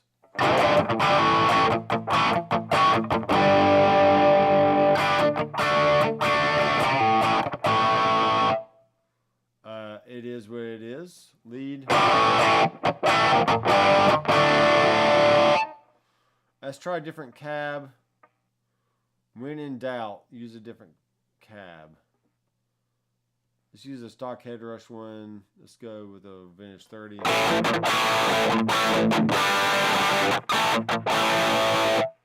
Hello.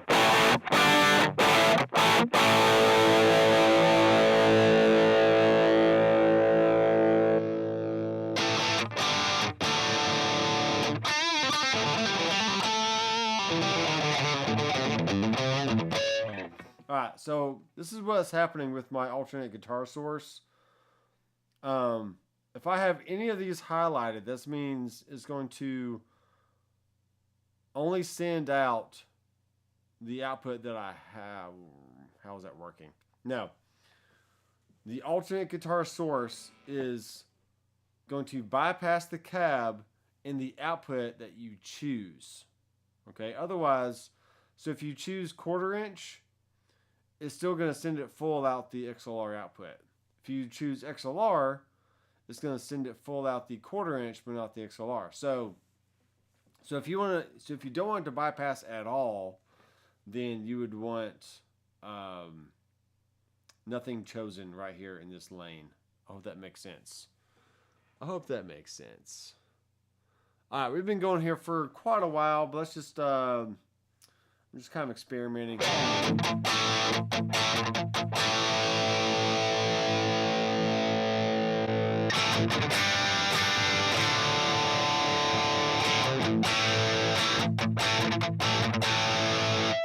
Alright, let's go back to our revolver cab now that we have that figured out. We also have some IRs. Let's try some IRs.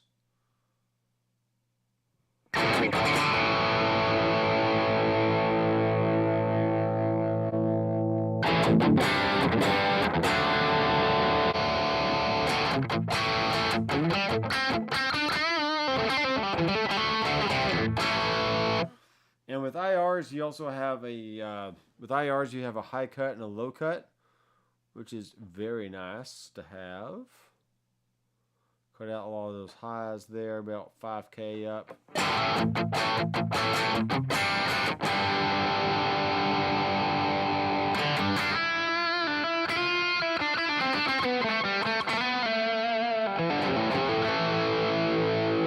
So that's definitely worth exploring, is all the cab and IR options. So if you want to, like, once again, if you want an in-depth look at my thoughts and feelings on all this stuff, go check out the HTS Rigs. Sorry, go check out the Headrush Tone Sculpting course, which is part of the entire bundle. So it's really best if you just go ahead and buy the bundle, so that way you get all the Headrush courses that I have now and in the future, and you just learn about the unit. So it's kind of like a Cooper Carter fractal course that he has just about the fractal. I have a very similar thing about Headrush. So if you're new to Headrush and you want to have a mentor that kind of helps guide you through all the ins and outs of how to use a Headrush and explain all the different blocks, then that's what that's for. So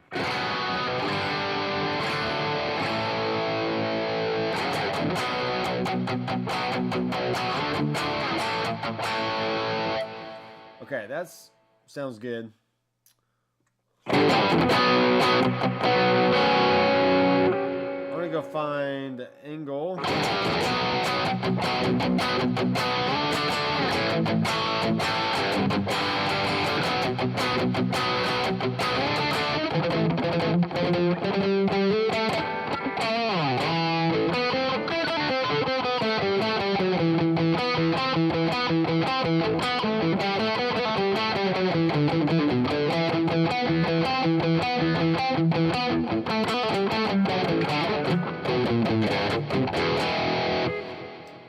Yeah, the Buddha drive.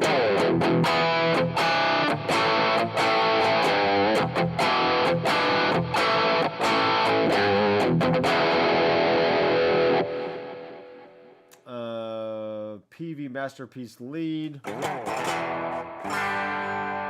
that's not what I thought it was going to be. PV Sensation 20. Also not what I thought it was going to be.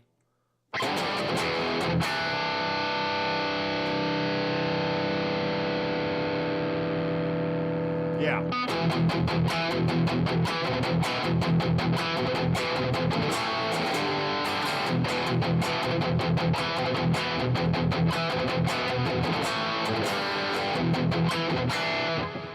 Roy says I'm getting a dry signal bleeding through with my rigs in headphones.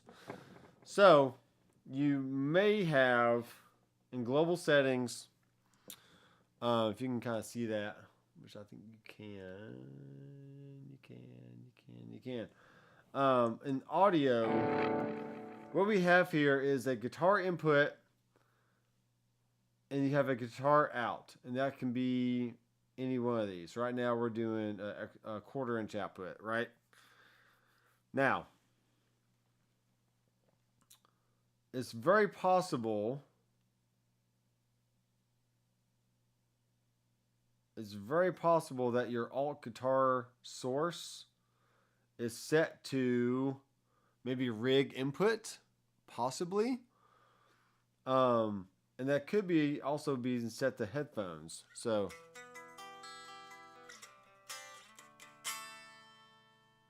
oh, my guitar's down.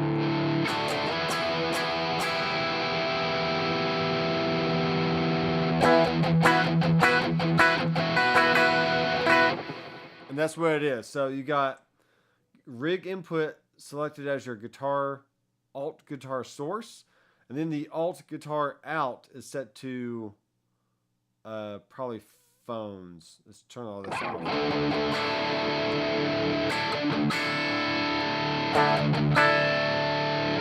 Well, what's happening with me is I don't have headphones plugged in right here. I have my 1/4 inch outputs.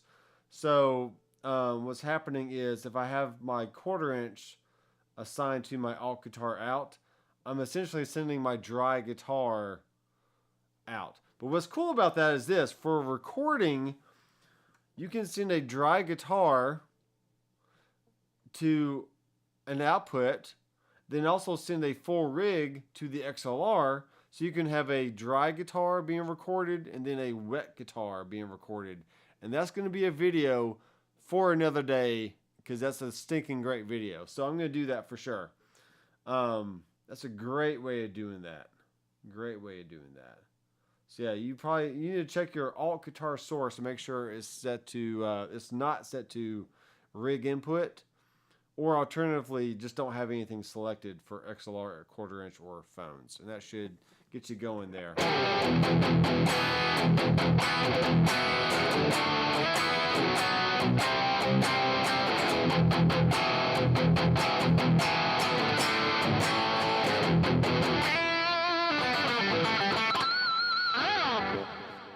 All right, let's go add one of my favorite wah effects. Wah, wah, wah, chicka, wah. Wah filter. Let's do this. Auto wah.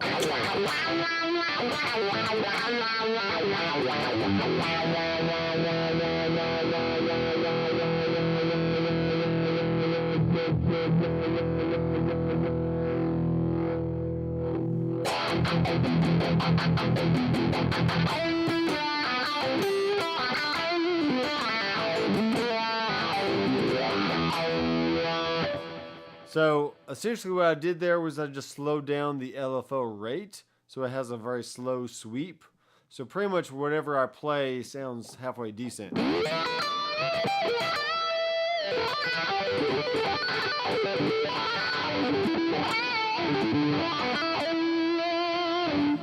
then you can also bring down the LFO depth a little bit.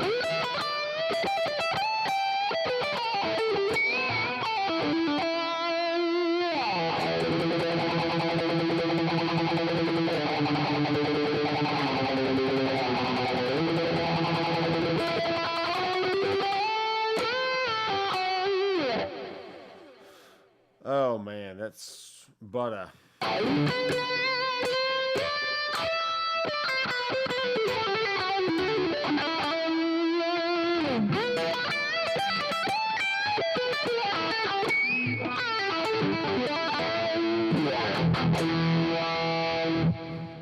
Bam.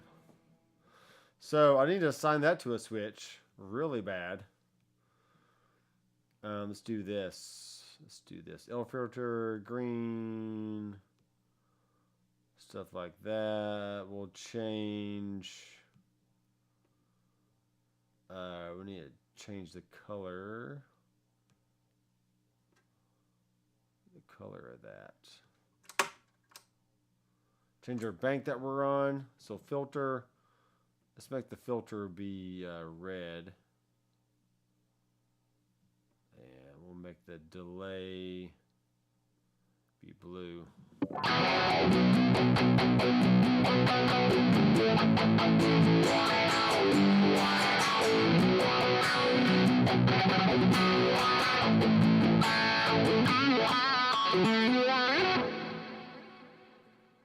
I could play all night at this point, folks.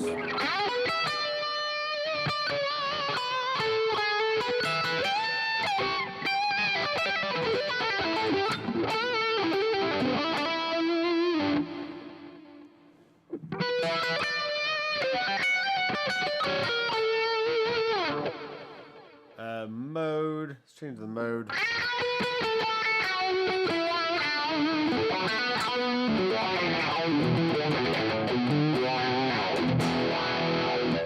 So that mode is now set to band pass, and it just gives a different character to the sound. So here's 24 dB.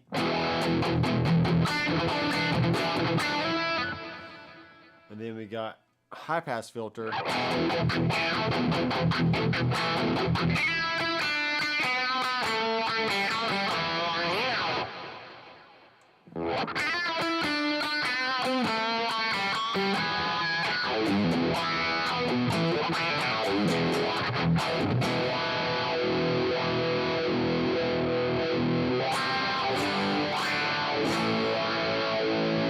Yeah, I really like that. I like it a lot. I don't even know what amp this is. This is the 3120 lead from Peavey. Okay, cool. So let's save it. Let's call it Doc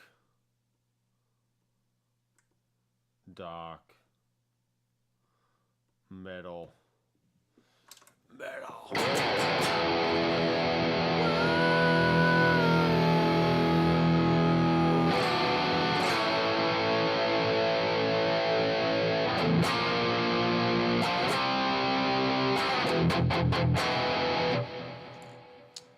Checking comments here. Yeah, that's it, Roy. Gotta check that alternate guitar output.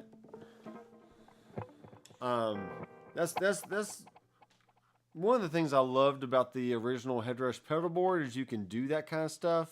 Then the gig board and MX5 came out and you did not have that functionality, and I was like, come on, that's all we need. But now it's great because you have the Headrush core, which is smaller, so it's more in the same vein as the gig board, though it is a little bit wider because it has an extra switch. And then the knob over here is on the opposite side instead of being over here. So they made it a little bit wider, and the screen is still the same, and they added more ins and outs on the back, and it's great. So it's just I think it is the best Headrush yet. It's just really, really good. But not saying if you already have a Prime, then you should be happy with your Prime, because this is still a good unit as well. But for me personally, this form factor and size and just everything about it is great.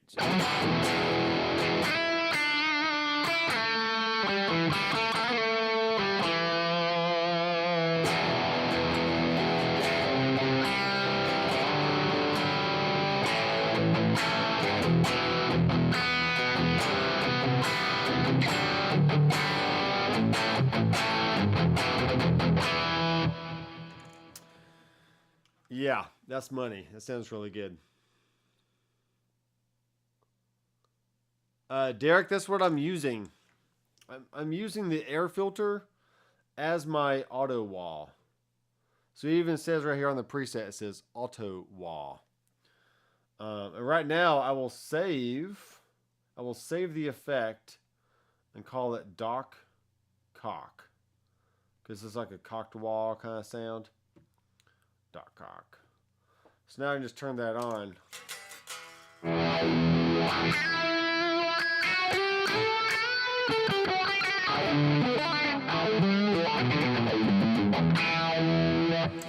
But maybe what you're referring to is a wall that engages on your pick attack. And there might be something else we can use for that. Let's see. There is an envelope filter. There's an auto wall envelope filter. So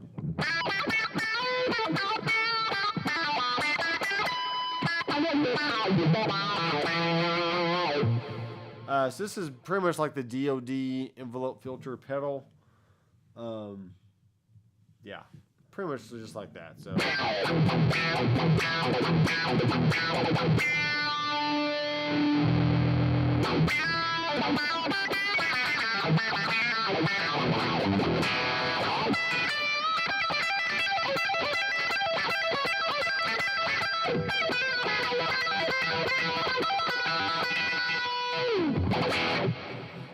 I don't know how to play, folks. Let's choose something else. Boudoir. The boudoir.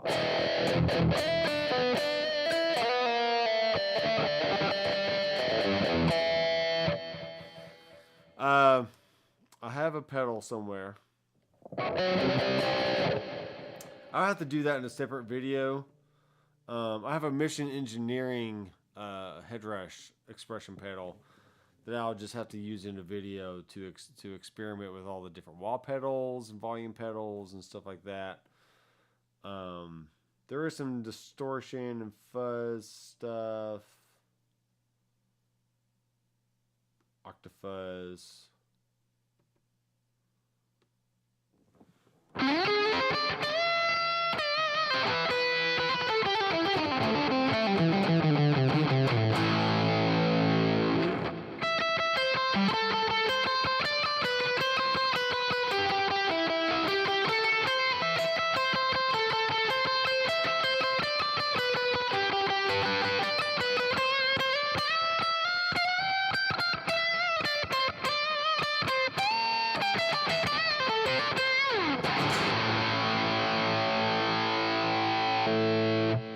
That's kind of neat, putting a fuzz in front of an already overdriven amplifier.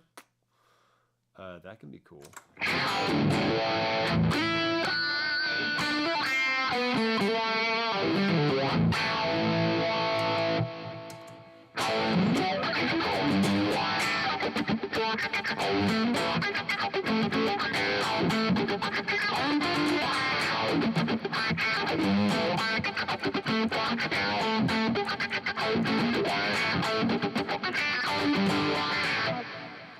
Nice, nice. I like it.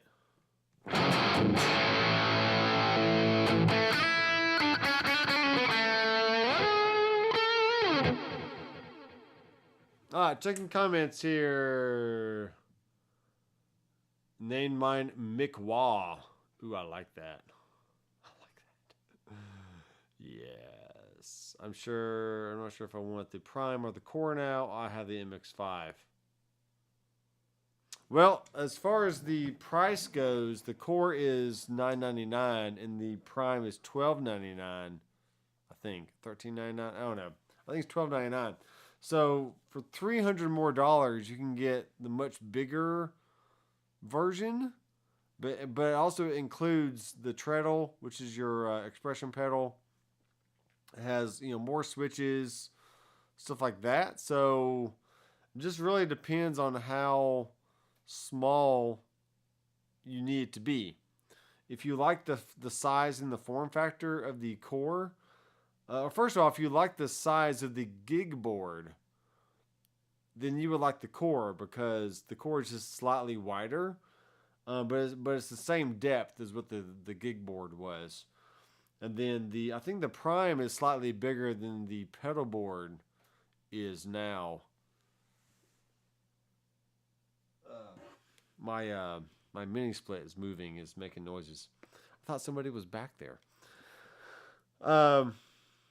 So yeah, I'm not sure what I would do. Really, me personally, I mainly play in the studio. So having the core like right here on a desk off to my side, or even over here on top of my rack, or I can make some room over here on my desk somewhere. I personally like the smaller size. I don't need something super big. And so I would go with the Headrush core, now that we do have two different options for cloning and all that different stuff. That's just what I would do. Let me play a little backing track using the Bluetooth here. Let's go to global settings, Bluetooth. Let's turn it on. Let's go to elevated jam tracks. Let's go to guitar backing track. Let's see what we got going on.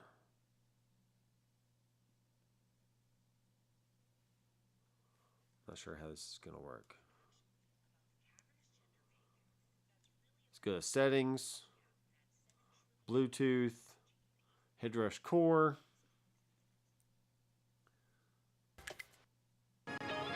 Looking for the best music for your videos?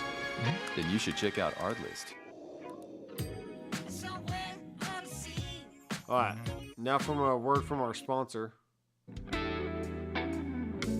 right, here we go.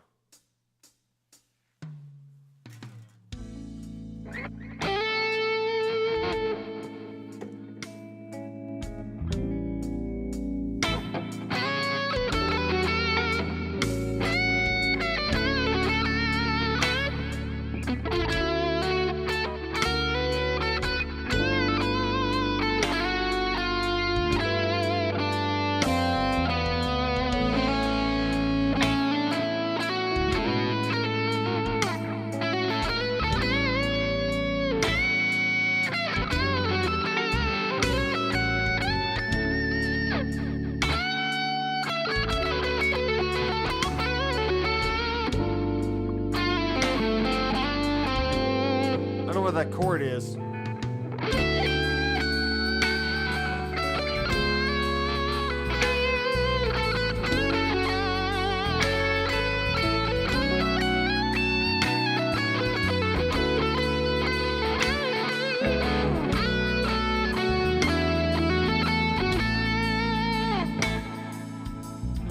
this is playing off the Bluetooth.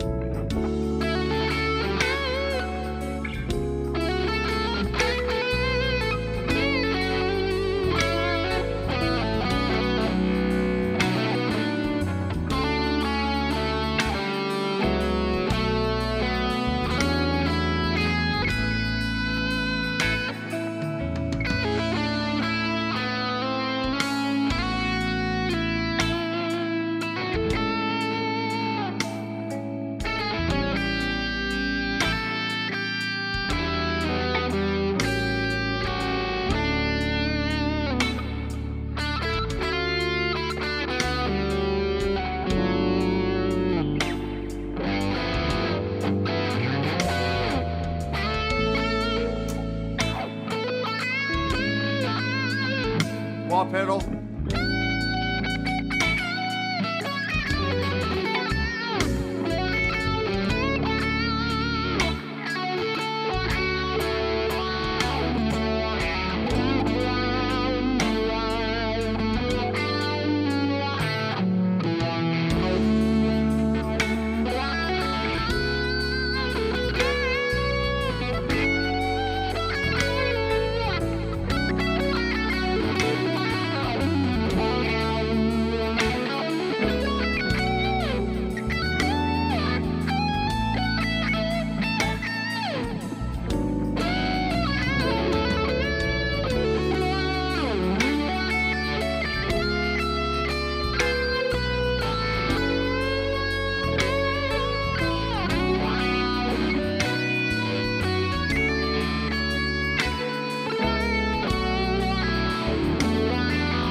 blazing now, folks. Let's go some Doc Basic.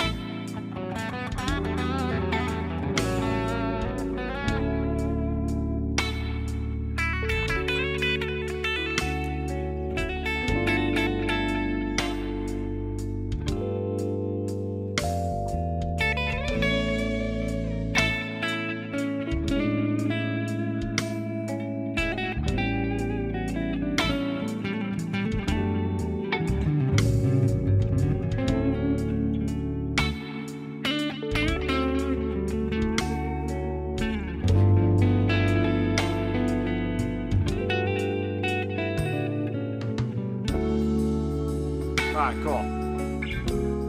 So that's all through Bluetooth, and it just makes it really easy to jam just by playing stuff through the Headrush, and then it comes out of your speaker. Maybe you got studio monitors, maybe you got PA. A lot of great tools in here. There's a practice tool. You can slow things down, speed things up. You can change the key. Really tons and tons of stuff to explore in future videos. So be sure to subscribe down below to not only the Doctor McFarland channel, but also to the All Things Headrush channel, which I will leave a link in the description. Let's check the comments here a little bit. The latest update did slightly change something in the overall EQ possibility, much more low end in rigs. Yeah, possibly. I'm using Prime with a couple of Alto 412s, and now my half stacks feel unloved. I bet. Yeah, any kind of FR option is going to be a really good option for you guys.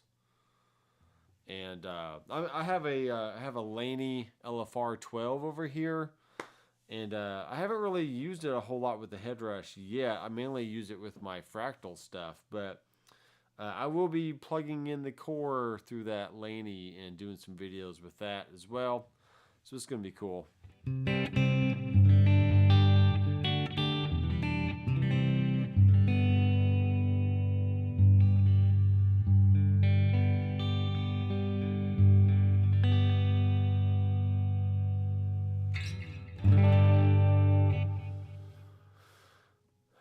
Let's see. Save it. So yeah, I really like this meat pedal here.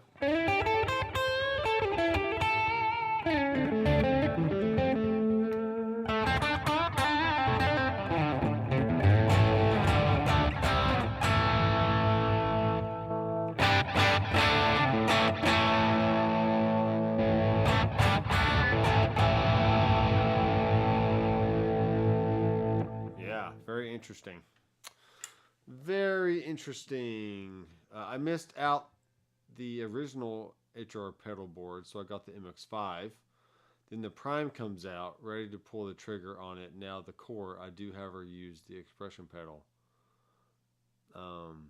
Yeah, well, there you go. I mean, you either, at this point, an extra expression pedal is about $130.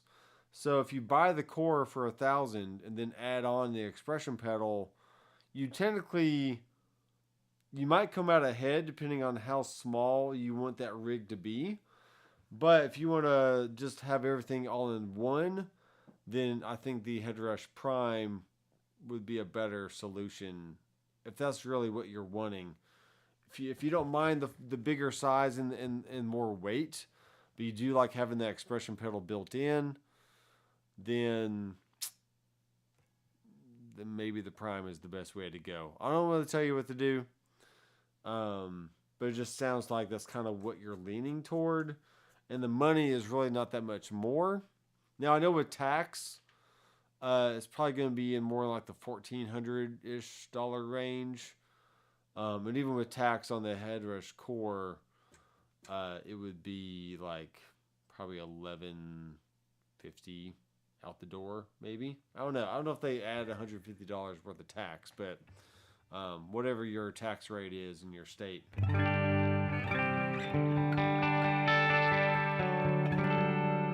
Now I was a little bummed that the Headrush did not send me the Prime, but after I did some conjuring and reintroduced myself to the team, because Brian and some other Headrush guys that were there that I knew very, very well are no longer with the company. So there was a big changeover within the company as far as personnel. And I talked with one guy, and he's like, I don't know who you are, but send me a video. I was like, I have like 150 Headrush videos on my channel. How do you not know who I am? But it's fine. I don't expect him to really give me special treatment at all, just because I'm a normal dude, and I've been doing Headrush videos since 2017. But so when the core became available for beta testing, they reached out. They said, "Hey, we got a new product coming out. Do you want to test it for us?" I go, "Heck yes, let's do this." So when they sent it to me, they didn't send me any pictures at all beforehand. They sent it to me. Then I unboxed it, and I might have cried a little bit, and also peed my pants because I saw the I saw the XLR outs, I saw the 1/4 inch outs, I saw all the ins and outputs, the 5 switches, the bank A and B, so you can have essentially 2 rows of 5 switches. You just have to switch, what bank you're on, and I was like, this is freaking perfect. I don't need anything else. This is great right here. So it also fits width-wise on my table, which you can't really see. It just fits really well right here. Hey, there's other layouts I was talking about. Other layouts.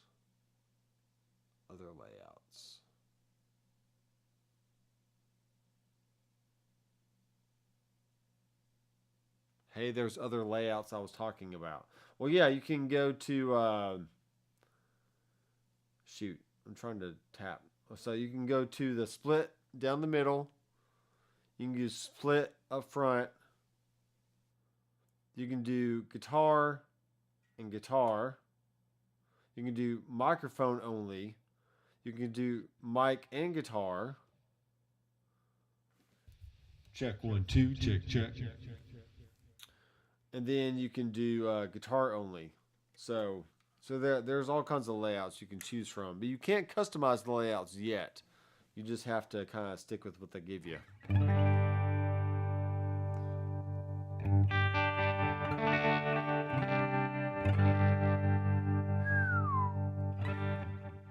That sounds good. The split down the middle, yeah.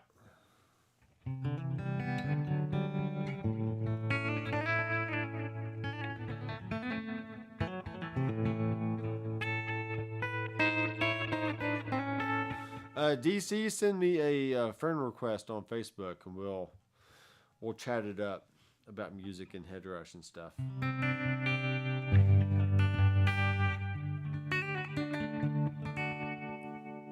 I don't know about you guys, but that sounds really good to me. And my leg is falling asleep. I had a back injury about 2 weeks ago, and I'm healing up from that. But sitting down for long periods of time is killing me. So I'm gonna call it a night. And but I've had fun. This is really a great unit, and I enjoy our Tuesday live streams. You've covered so much in this video. If the Prime does the same with a few extras, Prime it will be. Yeah. The core and the Prime at this point do the exact same thing, except for the external amp.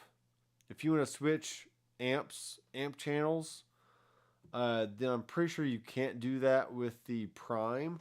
Let me actually go to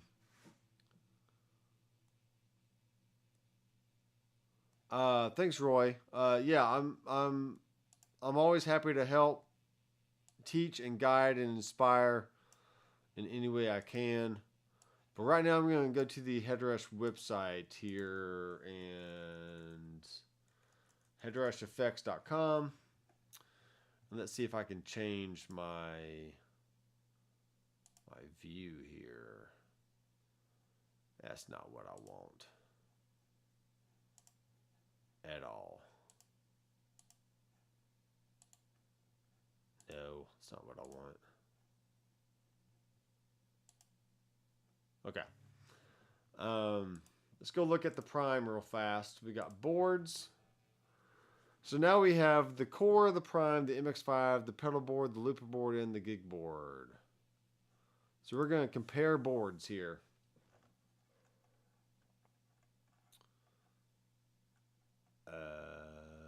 Yeah.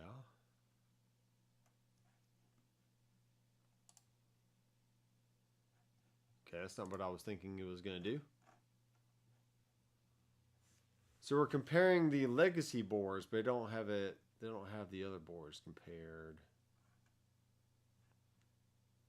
Okay, fine. Let's go look at the prime here. Wow.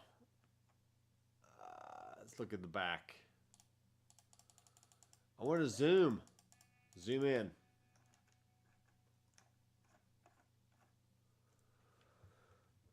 All right, so it does. So the prime does have an external amp out, so you're literally not missing anything.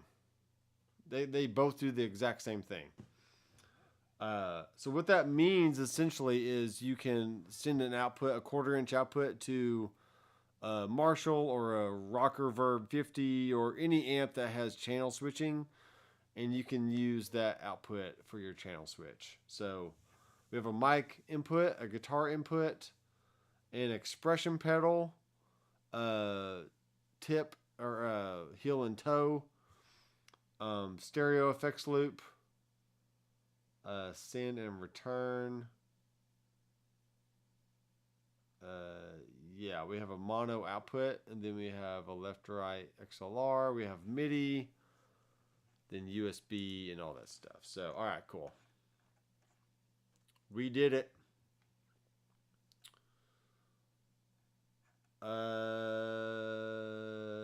Yeah. If you like the prime, if you like that size, you're okay with that size, I'd say just go with the prime.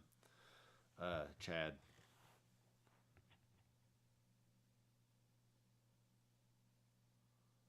Well, yeah, of course the amp has to be able to channel switch, but if it comes with an external switch, then you can do it with the Headrush, no problem. And essentially, what you do with that is you go into your hardware sign,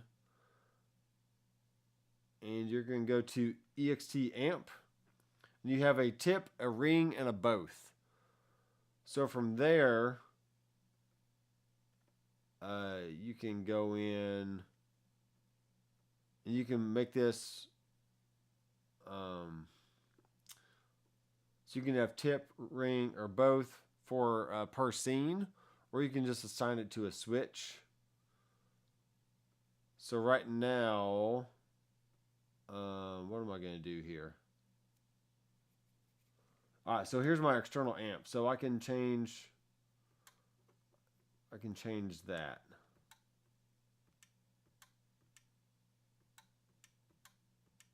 Yeah, so now whenever you switch between there, you should be toggling whatever amp channel that you have. Actually, you couldn't see what I was doing. I'm sorry. Let's go back here. So what I did was I chose the external amp by going to EXT amp on the bottom. And you have the option to choose tip, ring, or both. So I'm going to choose tip. And then that's assigned to a switch. So whenever you turn that on and off, you should be switching amp channels. I can use this. I can do this with the Blue Guitar Amp 1. I can also do it with my Super amp over here. So there's two great examples I can do in a video here coming up very, very soon on how to switch channels on amplifiers. So.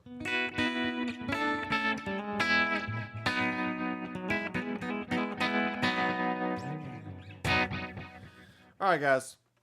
I do appreciate all that you do for watching and subscribing and liking and commenting and clicking the bell and all that stuff. And I do. It's just fun going live and talking with people. So Francis is in the house. Yes, I do have the core, and that is what the clones, the Headrush clones that I have on my in the Headrush bundle. Was made with the core and some other gear that I have around the studio, some different amps I cloned, and some fractal amps I cloned. And I have a, like for instance, I have a blue guitar amp 1 that I could do clones of if I want to. You know, just all kinds of options. All kinds of options there. And now that the Headrush Prime firmware is out, whatever clones I currently have on my site, they should work for your Prime now. Which before they didn't because you were on a different build. But now that we're on the same build, they should work just fine. So let me know, Francis, if that is still not working for you. And I can always just go back and redo the clones I made before and then re-upload those up to the website. So, oh man, just ordered my core, have the pedal board, MX5, skip the Prime. Yep. Anybody that is interested in ordering the core, especially through Sweetwater, please, if you really are inclined, don't give me super chats, don't give me super thanks or anything of that YouTube stuff.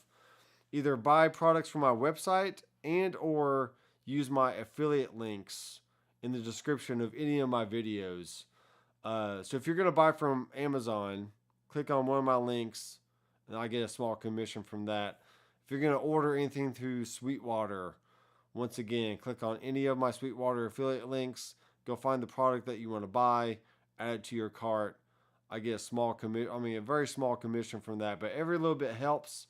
I do appreciate the extra support that you give me in this channel. So, don't tell me you're going to go buy a Headrush core without ordering through my link. Please do it. Well, that's great, Cole. I'm glad you got what you wanted, and yeah, the core is gonna be great. It's gonna be really cool. Love the MX5 videos as well. Yeah, I got a lot more stuff I want to do with the MX5, but that will mainly live on the All Things Headrush channel. So I know I've posted that channel to the group a few times so far, but I'll leave a link in the description of this video, and then so you can go subscribe to the other channel and also go check out the Headrush bundle I have on the website. So I am going to call it a night for sure because I can't feel my leg. I can't feel my leg. I know it's there. I see it's there, but I don't feel it. So thanks guys for watching. I am Doctor McFarland. It's been Taco Tuesday and Talk About Gear, and we've been taco bouting the Headrush core. I didn't say that right. So y'all have a great night and a good rest of your week. And feel free to send me any questions through my website or leave a comment on any of my videos, and I'll be sure to get back with you and answer those questions. So thanks guys for watching. I'll see you in the next video. Keep rocking.